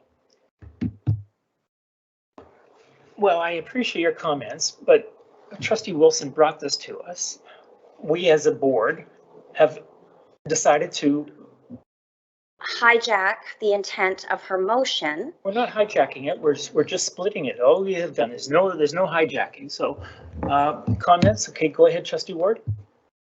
I'm seeing a clearer picture here that the focus here was not the content in the middle. It was the policy itself and the date. That's right. Now, understanding that broader picture, what got me thinking was all those other elements that would be naturally discussed, but I didn't want them to direct staff necessarily, but you're going to talk about it anyhow. But your point, if I understand clearly, is the date. So the public knows it's on the agenda, it's going to happen, then it's going to come back. Had I not seen the middle content, I would have been, of course it's a no-brainer, that makes sense. It's the other part that threw me off is we're looking at an area that sounds like we're stepping out of bounds. Could I just say something, Trustee Ross? Go ahead, Trustee Martin. I think if somebody who voted in favor of the last motion made a motion to revisit, and then we defeated the motion to divide or revisited that, I would be happy to take out the middle of my motion and amend it to just say that we will review the transportation policy by the end of 2021. But you didn't vote. It has to be someone who voted in favor. The Boys Club.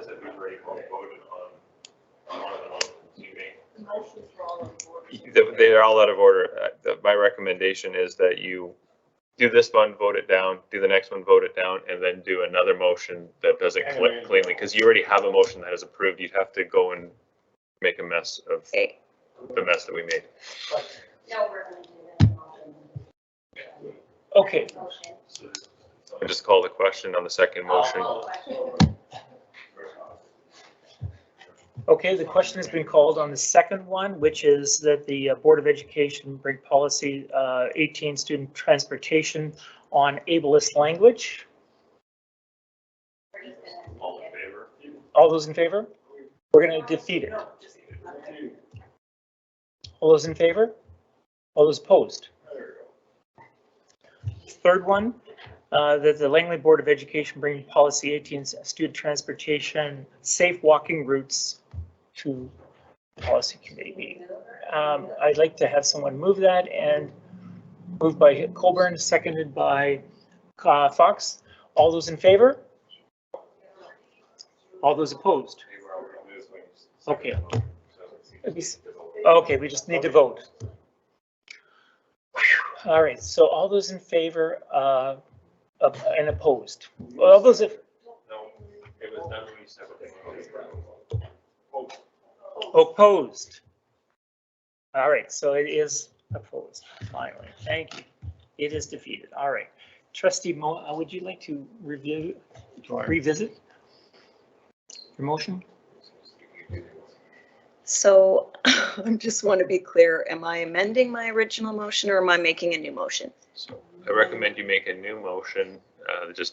My understanding is move that the Langley Board of Education bring policy 18 student transportation to a policy meeting by the end of 2021. Perfect. That is my motion. I move it. Okay. Okay, moved by Wilson, trustee, seconded by Trustee Coburn. All those in favor? And it's passed unanimously. Thank you. Okay, great.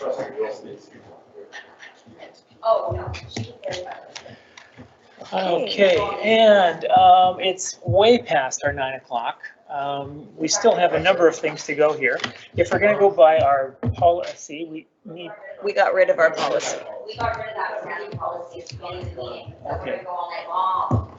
Okay, I was thinking that maybe it was for next meeting. I wasn't sure if we were operating by that yet. Okay, fine. So on to transfer trustee handbook, I think is what you got next. Great. Can you turn your mic off? Thank you. I move that the Langley Board of Education form an ad hoc committee to create a trustee handbook for onboarding. Bullet 1, the committee will be comprised of no less than 2 trustees and up to 7 trustees. Next bullet, trustees may self-select to be on the committee. Next bullet, the committee will meet a minimum of 2 times with staff so that staff can provide information and feedback to the committee. Staff members to be determined by the superintendent. Next bullet, the committee will present the handbook to the board for review and feedback no later than May 2022. Last bullet, the committee will present the handbook to the board at a regular meeting of the board June 21, 2022 for approval. And sorry, the actual last bullet, the ad hoc committee will be resolved at the end of this term. Dissolved, yeah. Thank you very much. Dissolved. Moved by trustee Wilson. I need a seconder for this. Trustee Perot, thank you very much. Okay, is there any discussion on the trustee handbook? I can speak if you want, because I speak to it. Go ahead. Great. So I feel it's important to try and leave something better than you found it. I've struggled with the lack of information I have received as a trustee. I think that most jobs or roles come with information to help make a person as successful as possible. I understand that there may be trustees that have been on the board for decades and others who have worked in the school system, but some trustees will be elected without the same knowledge as other trustees. So a handbook full of useful information would be helpful. If a new trustee does not want to open that handbook, they absolutely do not have to. There would be nothing forcing them to. Okay, let's call the question on this. All those in favor of the trustee handbook? Yeah, you have a question? To the mover, okay.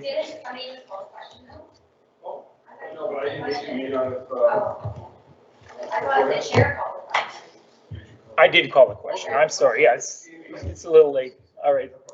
I'm getting tired too, perhaps, maybe, but all those in favor of the trustee handbook? Those opposed of the handbook? One person is opposed? Okay, thank you very much. Okay, moving right along. Every Child Matters. Trustee Suzanne Perot, you've got some motions you'd like to present. Would you like to read your first one? Move it, please. Thank you. As I go into this motion, I'm coming in with my hands completely open on it. So I'm opening up dialogue with that first and foremost. In 2015, our district alongside the Yayastal signed the Aboriginal Enhancement Agreement to which... Suzanne, you just need to move it and get a seconder first. I'm sorry.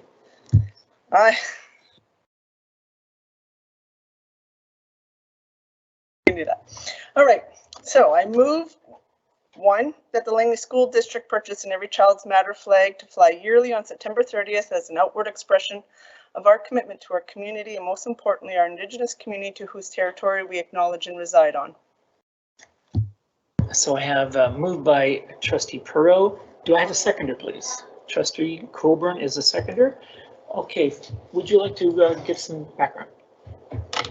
I probably would put both motions forward and then give the background because I just made one. Or I'm sorry.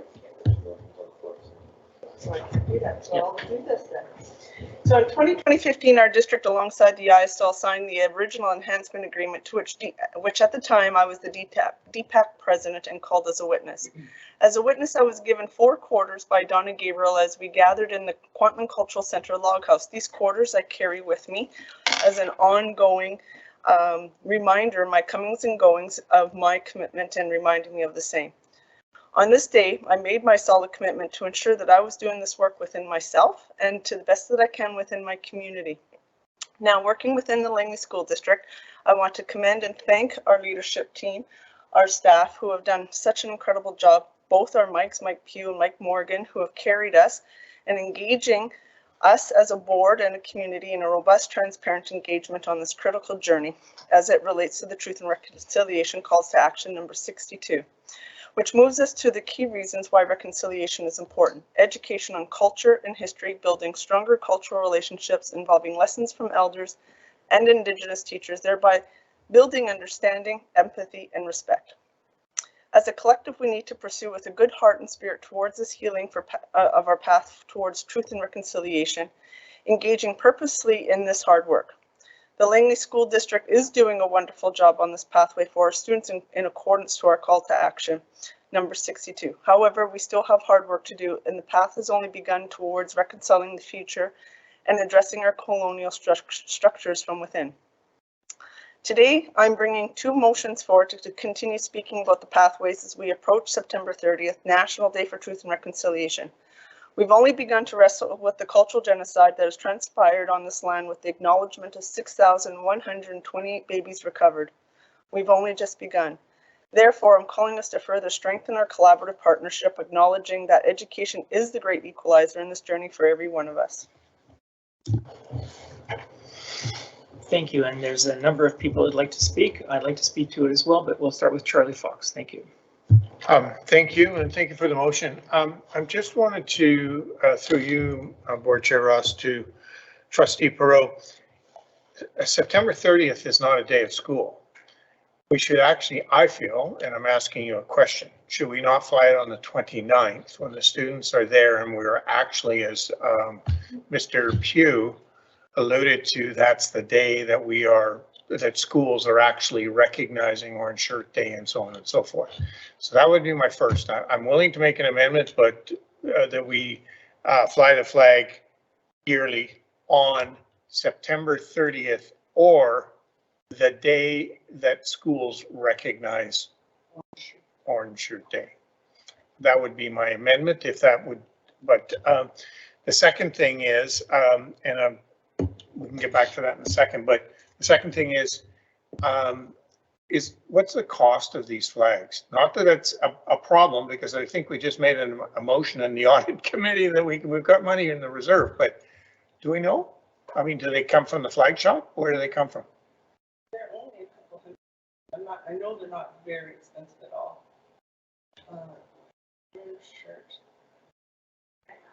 I'm Googling now. Okay, let's not worry about that then. Would you be prepared to accept an amendment that would have the flags fly on on Orange Shirt Day? Can I just stop the discussion for a second? I'd like to have the Secretary Treasurer speak to this because it's financial first. Okay. Yeah. That was going to be part of my question when the finances were raised. Is this the board office? Is this every site? Are we putting up flagpoles because you can't run a second flag up the Canadian flag?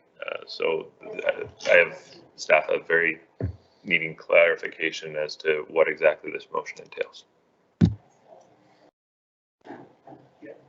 Shelley Coburn next. do you want me to answer any questions first, or? Let's hear all the concerns and then you can go ahead. Yeah, to Trustee Perot, thank you for your motion. I'm just wondering if this motion is strictly for the school board office, or if the Langley Board of Education is directing staff to purchase flags for all our sites. It's my understanding that the flags are $50 each. So 50 roughly, yeah. And so I just need some clarity on if we're doing this for every school or if it's a board, because we are the board and this is our home. If this is the board's only. Thank you. Trustee Perot, would you like to respond? Thank you, team, for the questions. With regard to Trustee Fox, I think it would be prudent actually, and I like your suggestion, but to do it both the 29th and the 30th to keep it up for both those days. Regarding sites, my initial intention was the school board office and for us to look down the road for our sites as we're developing budgets going forward. So that was my original intention of the motion. Okay, I just want to, Trustee Perot, if you could respond to this question I have. So is your idea that you would actually want to see a separate flagpole, or are we going to join them to a current, like to the provincial flag? I think there's only two flags in front of the building right now. So, and from what the Secretary Treasurer is motioning to me right now, we cannot put two flags on either of those, or solo provincial, solo federal. Thank you. It's a very good question. I'm thinking real time. That's what I'm thinking. Yeah. So I'm just going to put it out there. I'm being very transparent with it. Either we get one of those things that you attach to the building that you see, right, that we can do, or a banner. That the intent is an outward expression is my intent of this. And so how we logistically work that through, I don't feel it's my place to speak into. I think that's a facilities responsibility, and I want to be cognizant of that because I know my next part of my motion also might have some sensitivities around that kind of conversation. So I really just want to be sensitive to what I'm presenting. The heart of and the intention of it is have that outward expression, that we're acknowledging it and we're making further steps forward to that outward expression as a district. So if I could just clarify, you're really asking for a banner, not a flag? No, I'm asking really for an outward expression. The flag was the symbolism to which I know we already have some really nice Every Child Matter flags that are existing. And so that was where I targeted my thoughts, not taking into consideration what our Secretary Treasurer just presented. So therefore, as I opened up, I said, and my hands are open to look at how we can adjust this to make it work so it's appropriate. Sorry. And I see Shelley Coburn's on here, but I'm just going to butt in one last thing.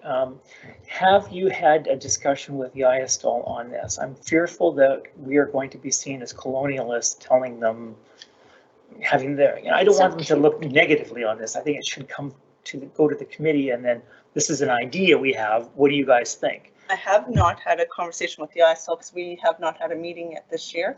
And I wanted to ensure if we were going to do this for this year that we were already at the board level okay with moving ahead and let the ISTOL have that conversation. So I think there was an ISTOL meeting, wasn't it, just last week? Oh, it's this Friday? Oh, okay. So wouldn't it be prudent to take it to them and get their feedback first before we commit to anything?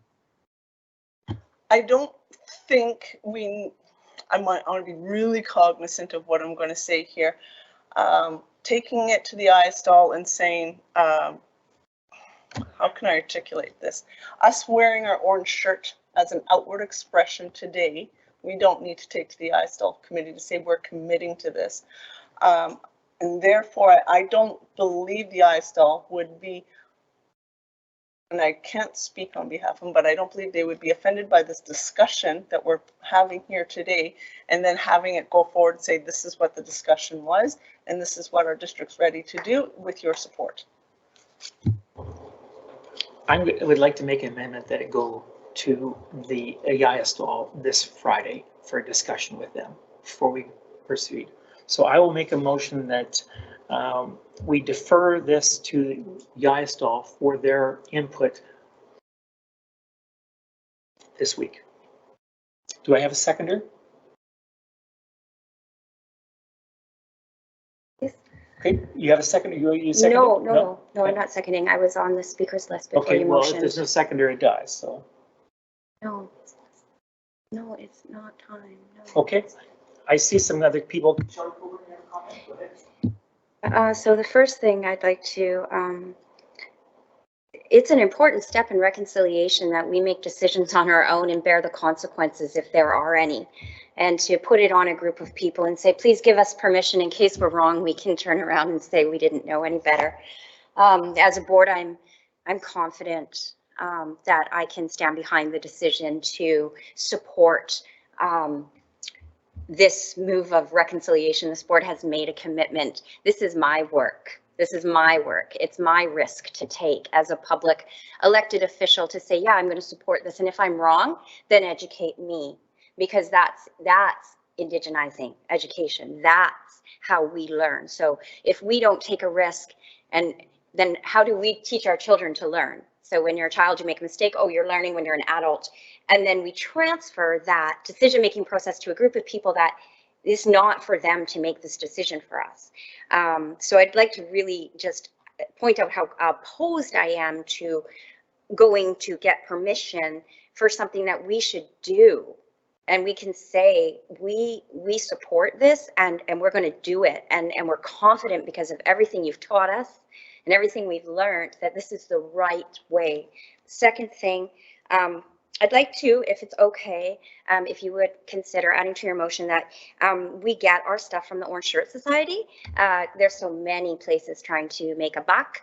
I know how they do it. I know how the shirts are coming. I know the artists are being honored. This is all very important stuff that I've learned in my 7 years as a trustee. And finally to Trustee Perot, I'm just curious how you would feel about, so this is our home, it's the board office, if we directed ourselves, we would like a flag, we'd like to, I would say all week long, or all of September, I don't care, let's do it.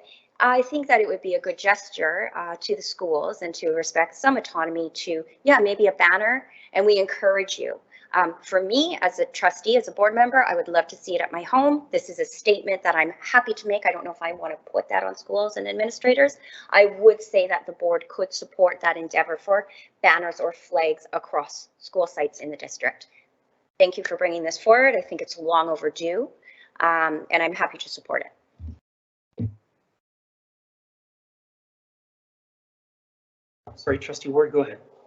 So I'm broadly in favor of this. My question would be to staff is what do we do for the National Day of Mourning for fallen workers? Like a lot of work sites have, they do raise a flag, and I'm just trying to remember exactly, or the flag, actually just flags go down, I think. I don't, but there is a, I thought there might have been a flag as well. And I thought maybe we could piggyback on that idea.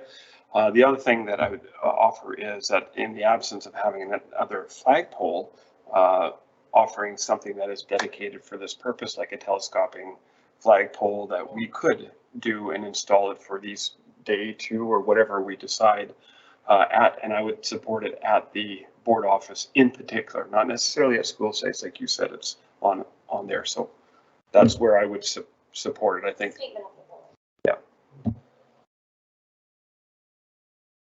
So would you like to read the motion out one more time? Just so we know what we're voting on. Okay, so the standing motion, but we did talk about some subtle amendments to it. So the standing motion is that the Langley School District purchase an Every Child's Matter flag to fly yearly on September 30th as an outward expression to our community, and most importantly, our Indigenous community to whose territory we reside on. The amendments involve minimum having the flag up on the 29th and 30th, and I think let's go the whole week, the whole month, whatever the will. Again, my hands are open.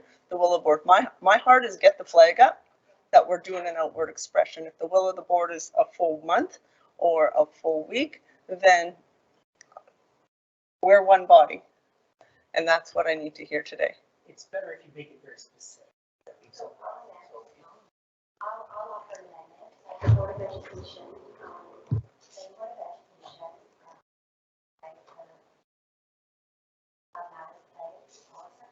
Okay, on. In our walk of reconciliation. Okay, thank you very much. Seconder for that motion, David Todd. I know Trustee Fox had his is next in line. Go ahead, Trustee Fox. Yeah, okay, I don't have a problem with the motion. I'm just thinking of the logistics. What are we going to do for this year? Do we need another flagpole? Because if we do, where does that come into this? Because at this point in time, we don't have the flagpole to fly it, do we? If I could, through you, Chair Ross, to Secretary Isley. But we don't have the flagpole, and I have no idea how long it takes us to get a flag either, since now it's the 21st of September. That's right. Getting the flag will be 2 feet. That's French for flag. And sorry. Okay, so logistics of getting the flag, maybe. I mean, at this juncture, given it's the 21st, we don't have a flagpole. Would acknowledging it in the front foyer or something of that nature be a interim opportunity, and we could look at the next budget through to the 2022 budget to get a new flagpole installed or an additional flagpole installed. Is that at the board office? Is that an understanding? Okay. I just wanted, before I vote on this, I just want to make sure we got the logistical piece in there too. Yeah, I think it really is. Yep. We're not dictating our facility.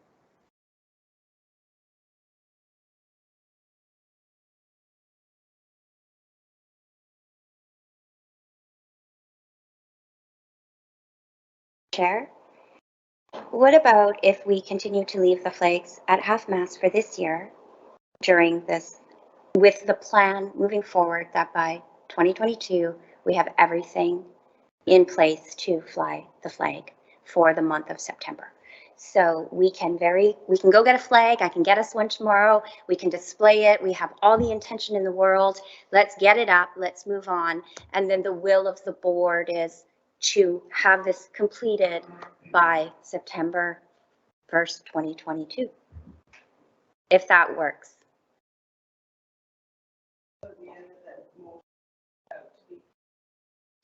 Right.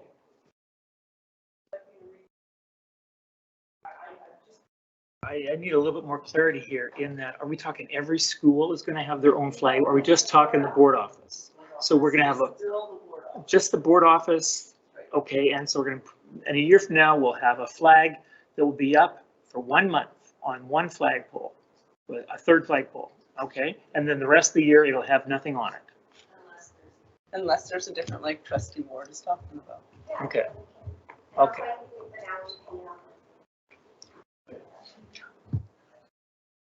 So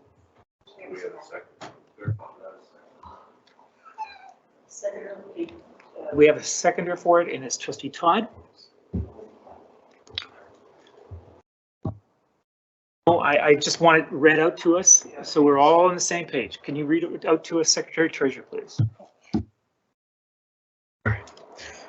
That the Langley School District purchase every child matters flag to fly yearly all of September as an outward expression of our commitment to our community and the most important our Indigenous community, to those whose territory we acknowledge and reside on, to be completed by September 2022. At the board office.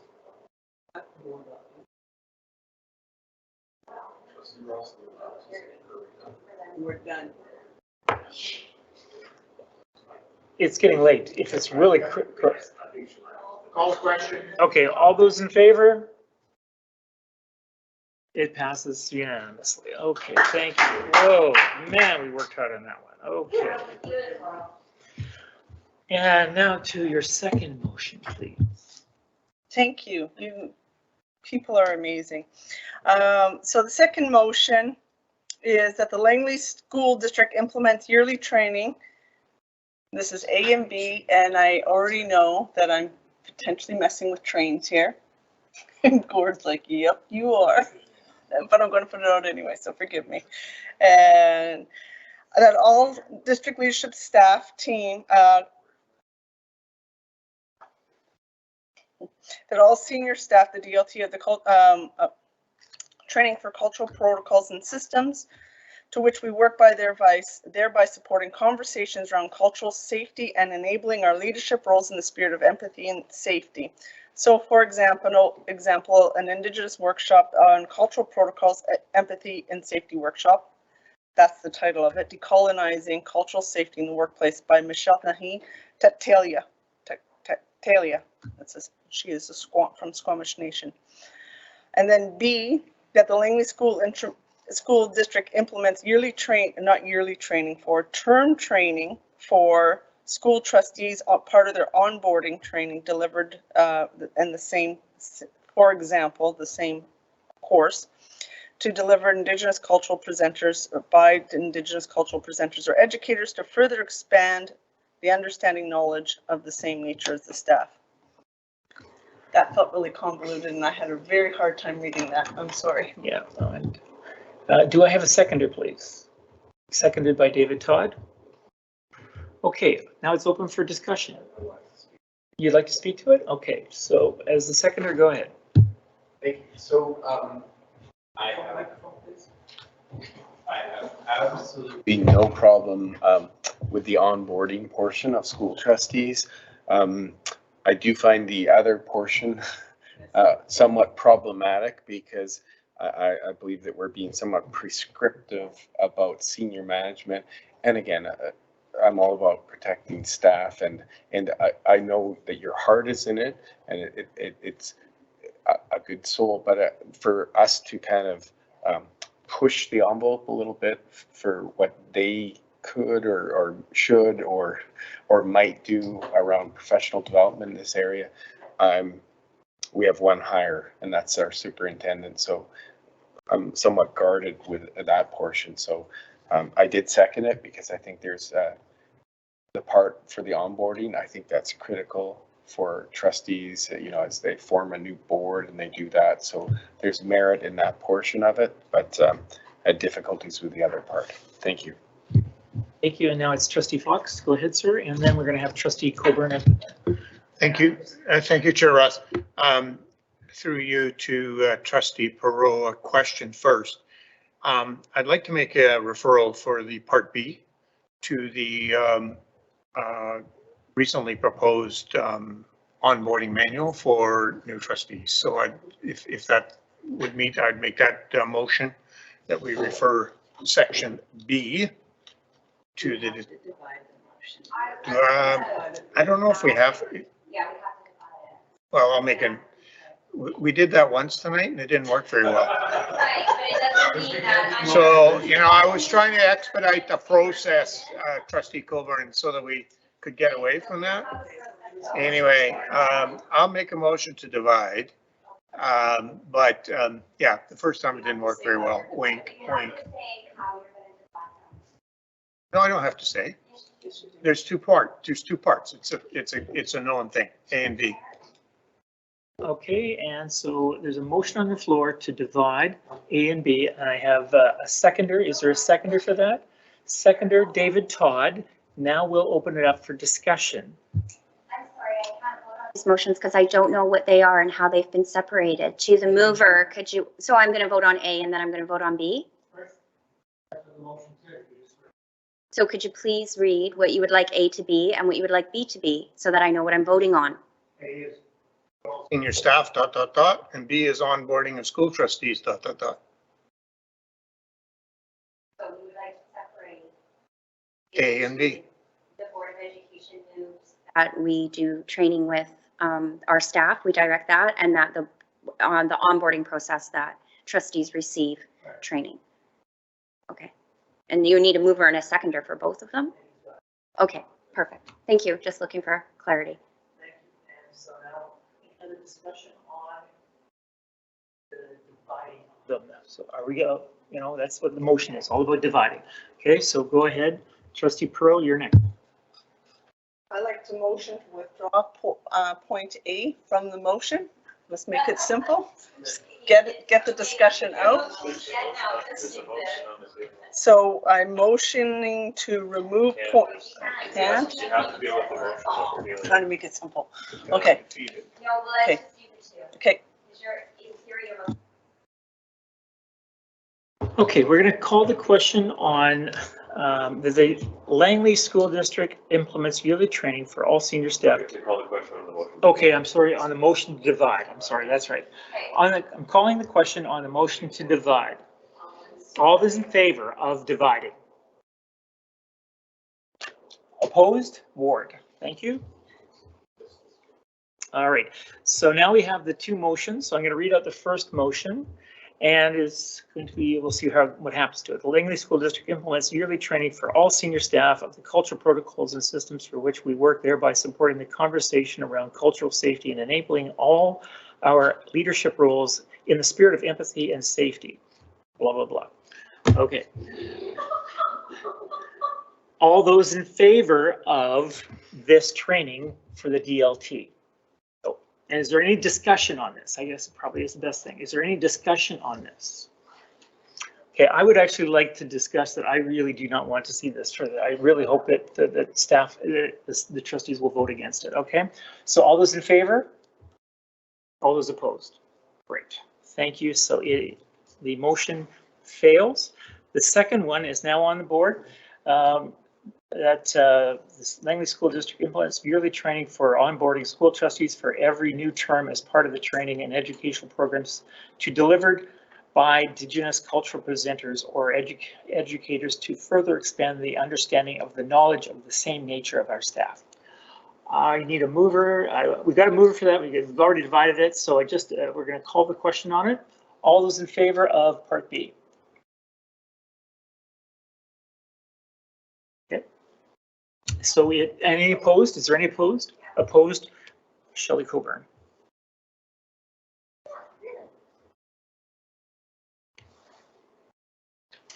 Okay. All right, I think we're done. What? Current flag. Oh, current flags. Oh, yeah, this is we just begun. Okay, so go ahead. Yeah. Trustee. I move that, and again, this is a difficult one because, again, I struggle with the nothing about us without us. And again, it's for conversation order, but I move that we need to direct staff where our flag should be as of October 1st. So therefore, I move that we, right now, our flags are held at half-mast, and that as of October 1st, that we would raise the flags up to full mast. And do you have a seconder here?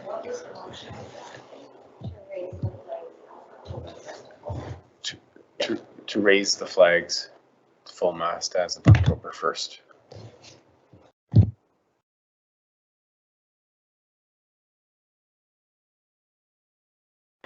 We have a mover and a seconder in Tony Ward. And is there any discussion on this? Yeah. Okay.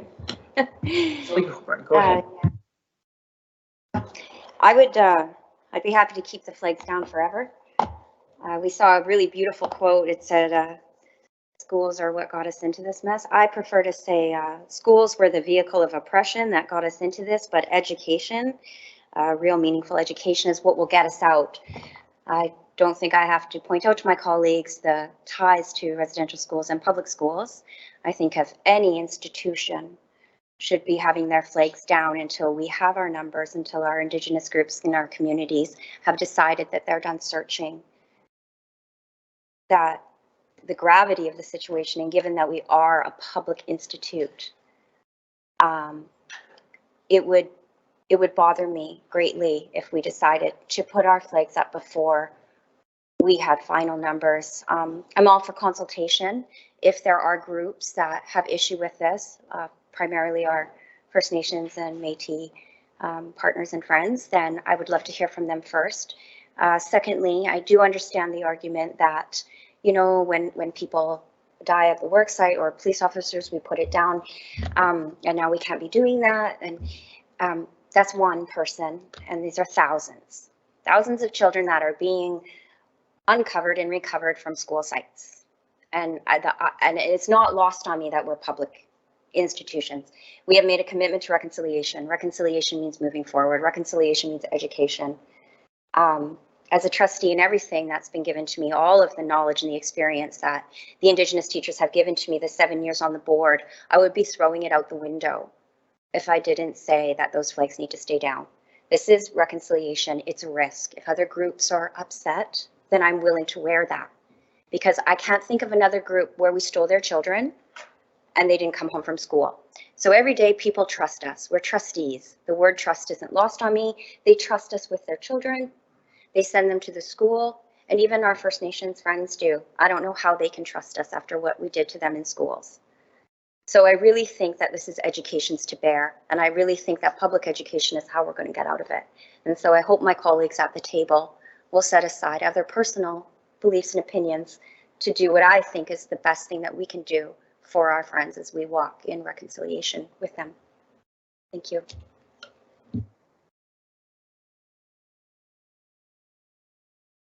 comment? I have a comment. You have a comment? Okay, go ahead. It's a question, I guess, for the mover of how we came upon October 1st. Like, where did that come from for you? And is there significance to October 1st? Like, I feel similarly to Trustee Coburn on this matter and feeling that it is so overwhelming and it's like nothing we've encountered, and that we do need to honor and respect what's happening with reconciliation especially. But I just wanted to know your thought process on where October 1st came from. Thank you. Thank you for the question. So this issue, it's not an easy thing, and it's not an easy thing to even think about and end date for that. I know as a group we had preliminary discussions around this at some point, and you know, staff had asked for some kind of direction, like, is this continued just on? And you know, we did meet, and then we announced as a board that we were going to keep them down at half-mast for a while. So this was an attempt, and by no means am I prescribing that we've done the work by keeping this down at this point. I'm not sure when that flag could ever rise, given the gravity of this situation. I do know that at some point healing may occur, and that's all. I thought that, you know, with the motion that was previously put on, that we would talk about the day of reconciliation, then there would be, but I have no problem again rescinding this suggestion. I want to assure everybody here that I approach this with the greatest sensitivities, and I'm not a scholar. Earlier, Trustee Coburn talked about making mistakes, and you'll get educated as you make that mistake. And I've made a lot of mistakes in my life, and certainly when it comes to reconciliation, I'm prepared to make mistakes, and people will have conversations with me that in my heart of hearts, I know that we can keep those flags down for about 1,000 years and not do justice to what has occurred.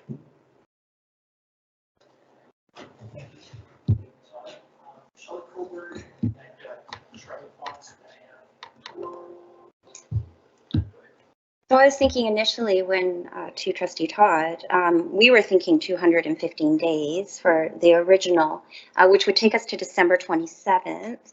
I'm willing to go farther and say 1 day for every body counted.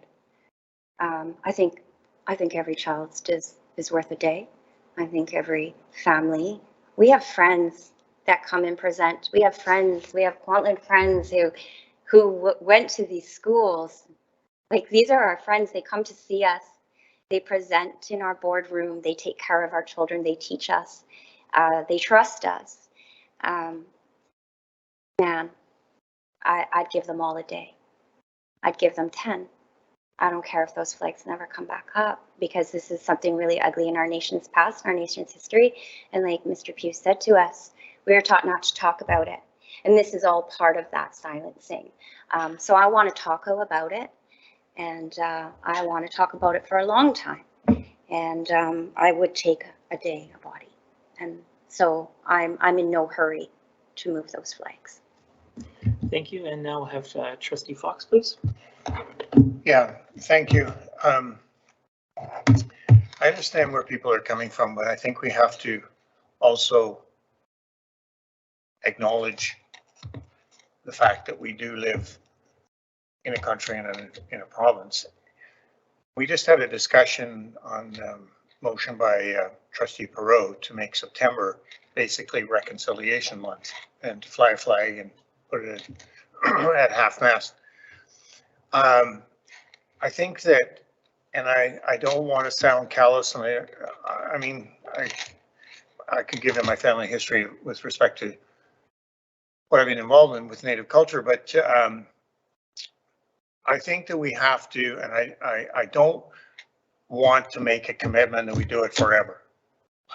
I can't do that because the two flags that fly here are the flag of the country I live in and the province I live in. And I don't want to confuse that with reconciliation. I think we're talking about three different things: Canada, the province, reconciliation. I think that if in appropriate due course, we do have a third flagpole, and we do have a flag, and we do fly at half-mast for the month of September, we're recognizing and acknowledging publicly. But the other thing is that after a while, if our flags fly at half-mast forever, people are going to say, well, what happens if somebody important passes? Let's just say the Prime Minister passes. I don't know. You know, where we get an edict from the ministry, as we do every so often, that says flags at half-mast. We don't, our flags are already at half-mast for a different reason. I think we have to, I don't want to make a rational decision here, and I don't want to make a decision that's going to impede something in the future. I think we need to think about this. I think we need to leave things, my own personal opinion, leave things the way they are. Let's revisit once we've got through September, maybe at the October meeting, whatever the case may be, and we can then know better where we all sit with respect to this and the longevity which it's associated with in terms of that. I mean, no disservice to anybody in any group of people or anything like that, and it certainly won't change, I hope, people's perspective of reconciliation. And my perspective, it's very critically important. But I think we just have to be cautious and look at the big picture, and maybe it may, I'm suggesting it may take a bit of time. Thank you, Charlie Fox. On to Trustee Ward, please. This is a tremendous, am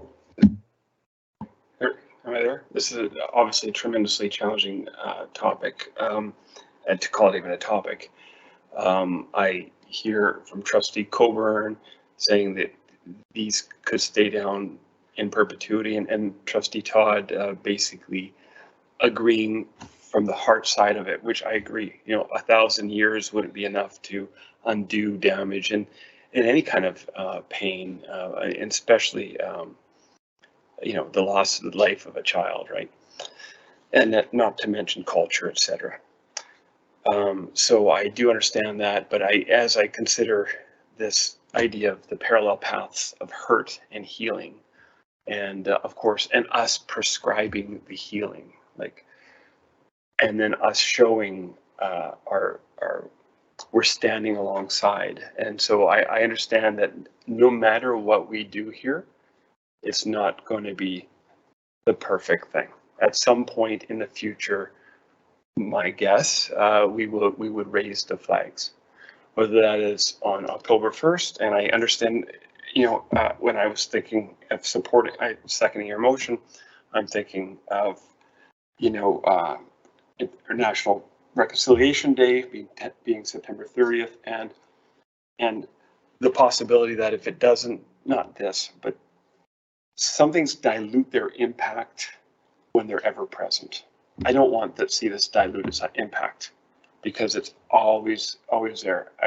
The culture needs to have it in the forefront of their mind, not just because it's like, that's why we're going to have hopefully in perpetuity a National Day of Reconciliation, as opposed to an everyday thing, which, even though it's appropriate in some sense, I would hate to see it lose its impact. So I feel the tension between keeping it in perpetuity, but I do think that there has to be, to some degree, that those paths converge, hurt and healing. Thanks. Okay, I'm going to call the question after Shelley Coburn has her last comments.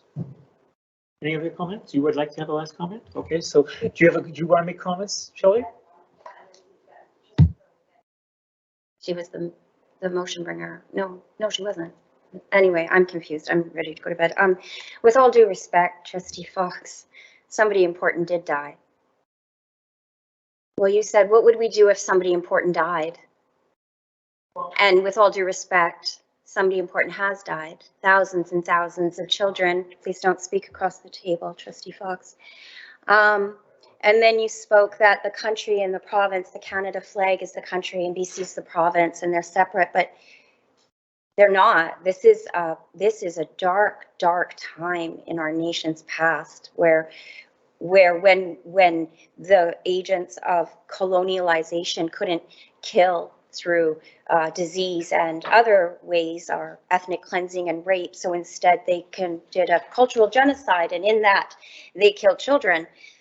So those are important people, and I'm not looking to keep the flags down forever. We had talked about December 27th, and it's just an idea for every child until they've done uncovering. So I'm not looking, I didn't bring this forward, and I don't need the flags to be down, but I think we need to be really careful when we take a symbol of colonialization like a flag, like we're claiming this land, we've come here, we've claimed this land, we've stolen your children, we've destroyed your culture, and then we killed them. I really struggle with even looking at a Canadian flag. And O Canada is O Canada, K-A-N-A-T-A, which is our name, which is a First Nations name. So I really am hoping that you might not have fully understood the impact of what you said when maybe if somebody important died, like the Prime Minister, and how through learning from reconciliation, how that might have been okay to say 20 years ago, but now that might hurt people, and it demonstrates how much work we need to do as a board. So again, to my colleagues, we don't need a date today. I think we should just leave them alone until at least the end of the year, and we can revisit it any time before that, where we could come up with a plan or a unified statement, but I'm not prepared to do that tonight. So those are my comments.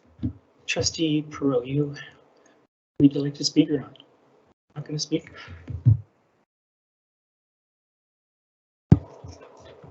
You want to rescind your motion? The seconder, do you rescind it? Just a second, do you want to rescind? You want to rescind? Yes, sir. Yeah, sure. Okay, it's rescinded.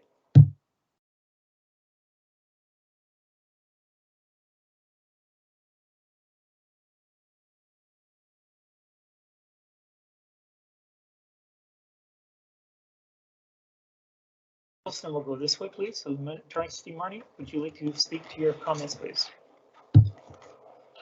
Great, thank you so much. I was going to give up my comments tonight just because of the length of the meeting, but I do want to just quick shout out that National Day for Truth and Reconciliation, September 30th.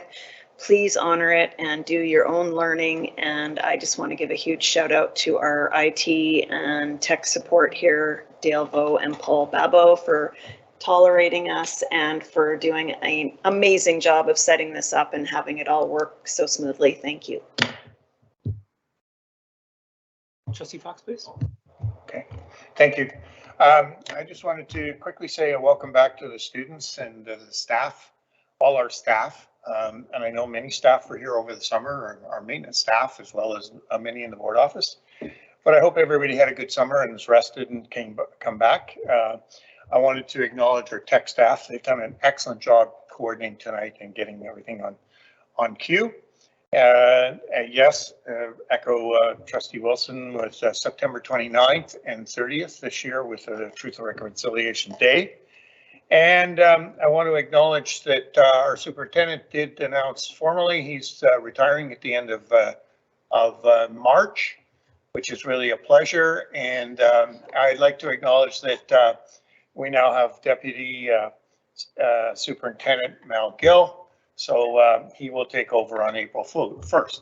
Oh, that was an April Fool's joke. Sorry, Superintendent Stuart, you're going on the 31st of December, I understand, and he's taking over the 1st of January. So congratulations on announcing that. Thank you, Trustee Fox. Over to Trustee Pearl, please. Thank you, Chair Ross. I'm really struggling with tonight's conversations. Excuse me.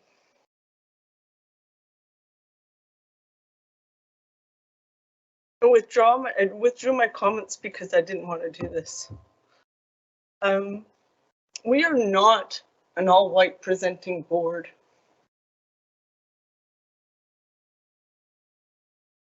Healing isn't something that occurs, it's occurring ongoing.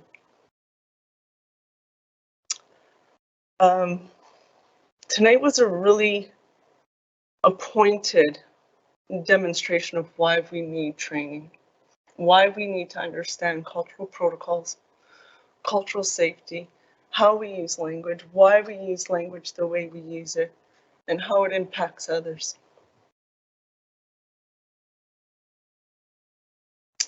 Not long ago, I lost my biological grandfather to suicide when he was a young man, when my father was 12. And his family, his siblings, were put into residential schools. The impact and the legacy is profound. As a 51-year-old coming into this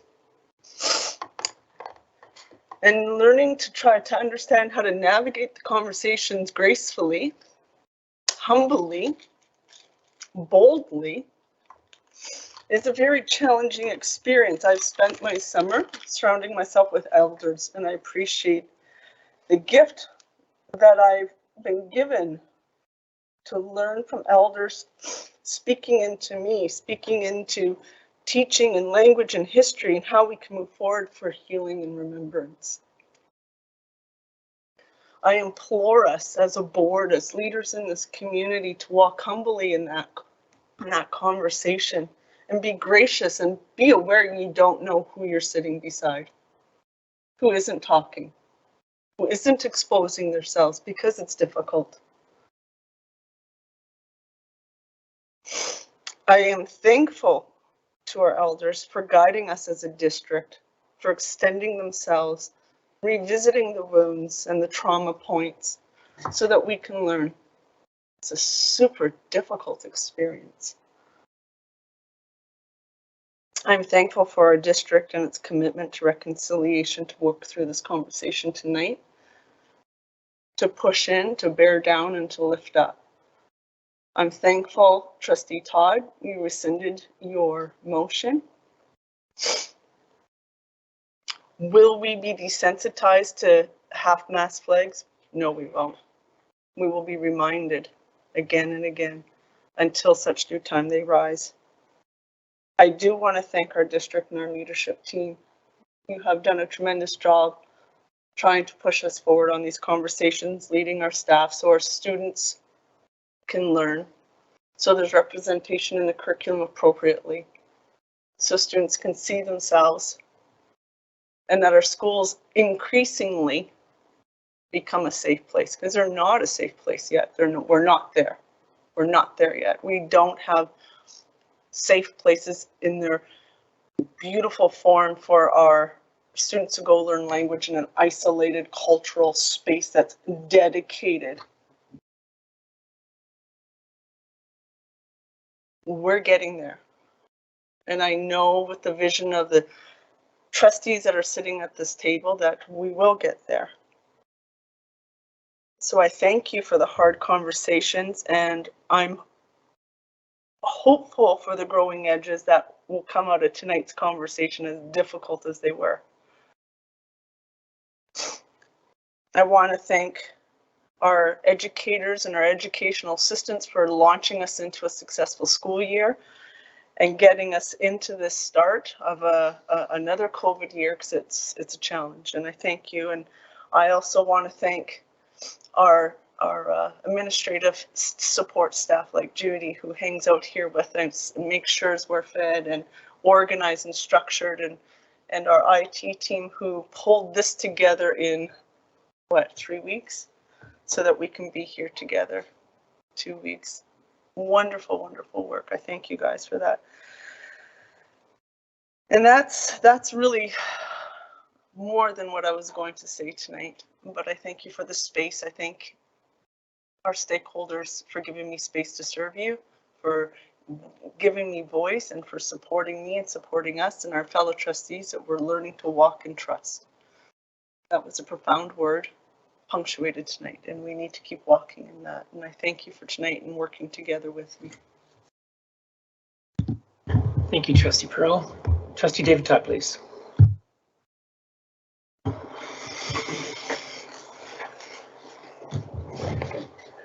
Patience and time.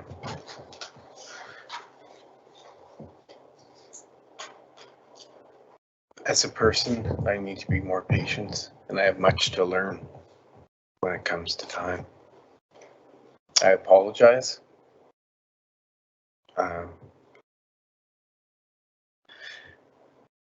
And I take responsibility.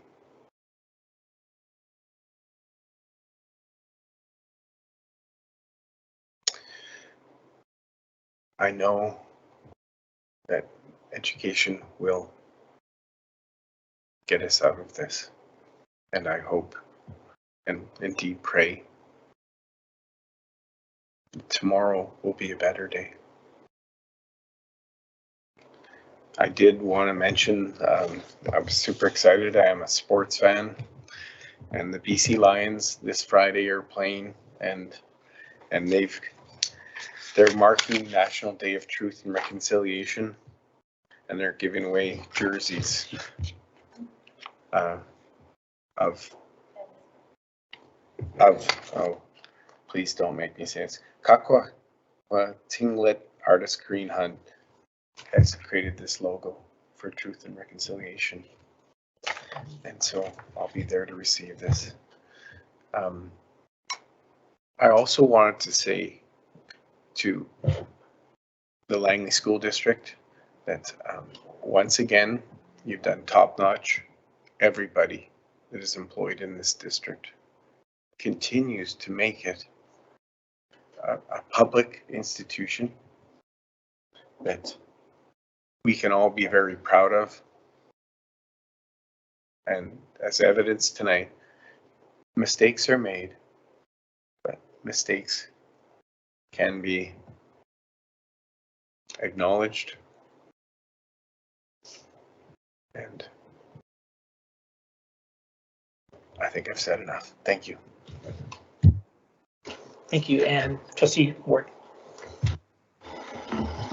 I'll keep it fairly quick. I just want to thank all staff, but I also want to end the senior staff in particular for just everything that staff does, but parents also. I just want to thank parents and students for kind of being adaptable in this last year. There's been a lot of curveballs. Everybody's had to kind of adapt and back to that resilience piece. So they're standing for all our different groups standing with us as we kind of all navigate the school year together and the start of a whole new one, and hopefully the end of COVID eventually. But I just want to thank all the parents and anybody else who's watching. Thank you. And finally, Trustee Coburn, go ahead, please. So, hey everyone, welcome back. Yeah, I just would like to point out that once again, the Langley School District is dominating a pandemic. We're meeting publicly. So all our facilities have been open for over a year. All of our people are at work, and now we're meeting publicly. And I can't express my tremendous pride in the staff and in my colleagues for demonstrating what we're wanting our families and our staff to do, which is to show up. And to our tech support, in a hot minute. And it just says a lot about the dedication the loyalty of the people in this district, and it was there all along. It just took this pandemic for us all to get good and gritty and to see what we're worth. So yeah, you know, and Trustee Perot, she makes a good point, given that we're a country of immigrants, but we're also a nation that's been here for a long time, and a lot of people are discovering their histories and their backgrounds, and you don't know who's sitting beside you, because they might not even know, because that person that is given them that part of their bloodline is no longer with us because they went to residential school. Some people don't even know who they are. And then they find out who they are, and they might not be ready to share it with the whole wide world. So I urge everybody to walk softly and to be extremely aware that not everybody's an open book about who they are and where they've come from. And that we can say things and have conversations and fierce conversations, but we also have to remember that we could be talking about somebody sitting right beside us. And they might not be comfortable disclosing who they are because they're just coming to terms with it. And that's a really important step in reconciliation. It's being mindful of what isn't visible. So I'm going to end because I have lots of words, but I'm actually going to end by congratulating John Eldig, MP-elect, on his win. It's awesome to have him back, and I'm bringing this, and I think it's quite timely, because last night I listened to the Prime Minister say all the things that the party has on their platform. It's you know, the environment, and it's this, and they said, and it's reconciliation. That I've got the quote right here from Mr. Trudeau himself. He said last night, so he went on about childcare and all this good stuff, and then he said that it's time that we, for our shared journey on the path of reconciliation. So I'm going to take that to mean a platform campaign promise, and given how I know our new MP, I think that we can trust that he will hold that party accountable, but it's our job to hold him accountable. We need to see some significant changes in this country. Wearing orange shirts is lovely. We need water on reservations. We need residential schools, survivor cases not being overturned. We elected a government, we gave them a mandate, and I implore my colleagues at the table to hold that government accountable. If you're wearing an orange shirt, if you support reconciliation, it is time that everybody in this country lives like it's a first world country, because many of our citizens live like it's a third world country. And when you can't get fresh water in a place like Canada, you got big trouble. We have the privilege of clean drinking water. If Langley wasn't having water, if Vancouver wasn't having water, it'd be fixed. So I think it's time that we kind of put our money where our mouth is. As a board, we're very good at doing that. We're very progressive. So I'd like to thank my colleagues for their willingness to enter into this very fierce conversation and publicly. And I will do my best to learn from my mistakes and learn more. I'd like to thank our many nations who have shared their knowledge with me over 7 years and have taught me so much. And I think that's everything. Welcome back, everyone. And it's really wonderful to be in the same room with you all again. And I look forward to seeing you again the next time we're allowed to meet publicly. Thank you. And thank you. And I just want to say that it was a really good meeting tonight, you know, and difficult conversations, but a good meeting. So I apologize for the late hour, but it is what it is. And moving right along, question period. Due to the fact the public will be using an online platform for this regular board meeting, the process for question period is as follows. The board will not be taking questions from members of the public in real time. We encourage members of the public to please submit their questions by emailing feedback@sd35.bc.ca. Questions will be accepted up to 1 hour after the adjournment of the meeting. Board members and appropriate staff will respond individually directly to acknowledge they've received the email within 24 hours. Therefore, a response will be provided to the individual. The purpose is to ensure that those present in the audience have an opportunity to obtain clarification concerning business conducted during the meeting. Priority will be given to responding to one question per person before considering further questions from any individual. The following will help the public develop questions for question period on a board at a board meeting that is in keeping with the goal of respectful and focused meeting. Questions. 1. Need to be directly to the chair, not to staff. 2. Need to be related directly to the topic on the agenda. 3. Need to be succinct, focused, and not a statement. 4. May not be asked that are related to personnel or directed at an individual trustee. 5. May not be asked that are related to contract negotiations. And 6. The questioner shall provide their name so they can be reflected in the minutes. All of the above are directions provided for in policy number 7, board operations. The chair may answer, may defer to staff, or indicate a question may not be in keeping with the above guidelines. The board appreciates the public's interest and wants to ensure a professional meeting is conducted, with question period focused on providing guests with the clarification they seek. Trustees also welcome questions from members of the public apart from question period. Their contact information is available on our school district website. The chair called for questions from the public. I would like to now call for an adjournment. I'd like to have it moved by Trustee Coburn, Trustee Ward is the seconder. The meeting adjourned at, all in favor? Okay. It's unanimous and it is adjourned at 10:45 p.m. Unanimously. Good job.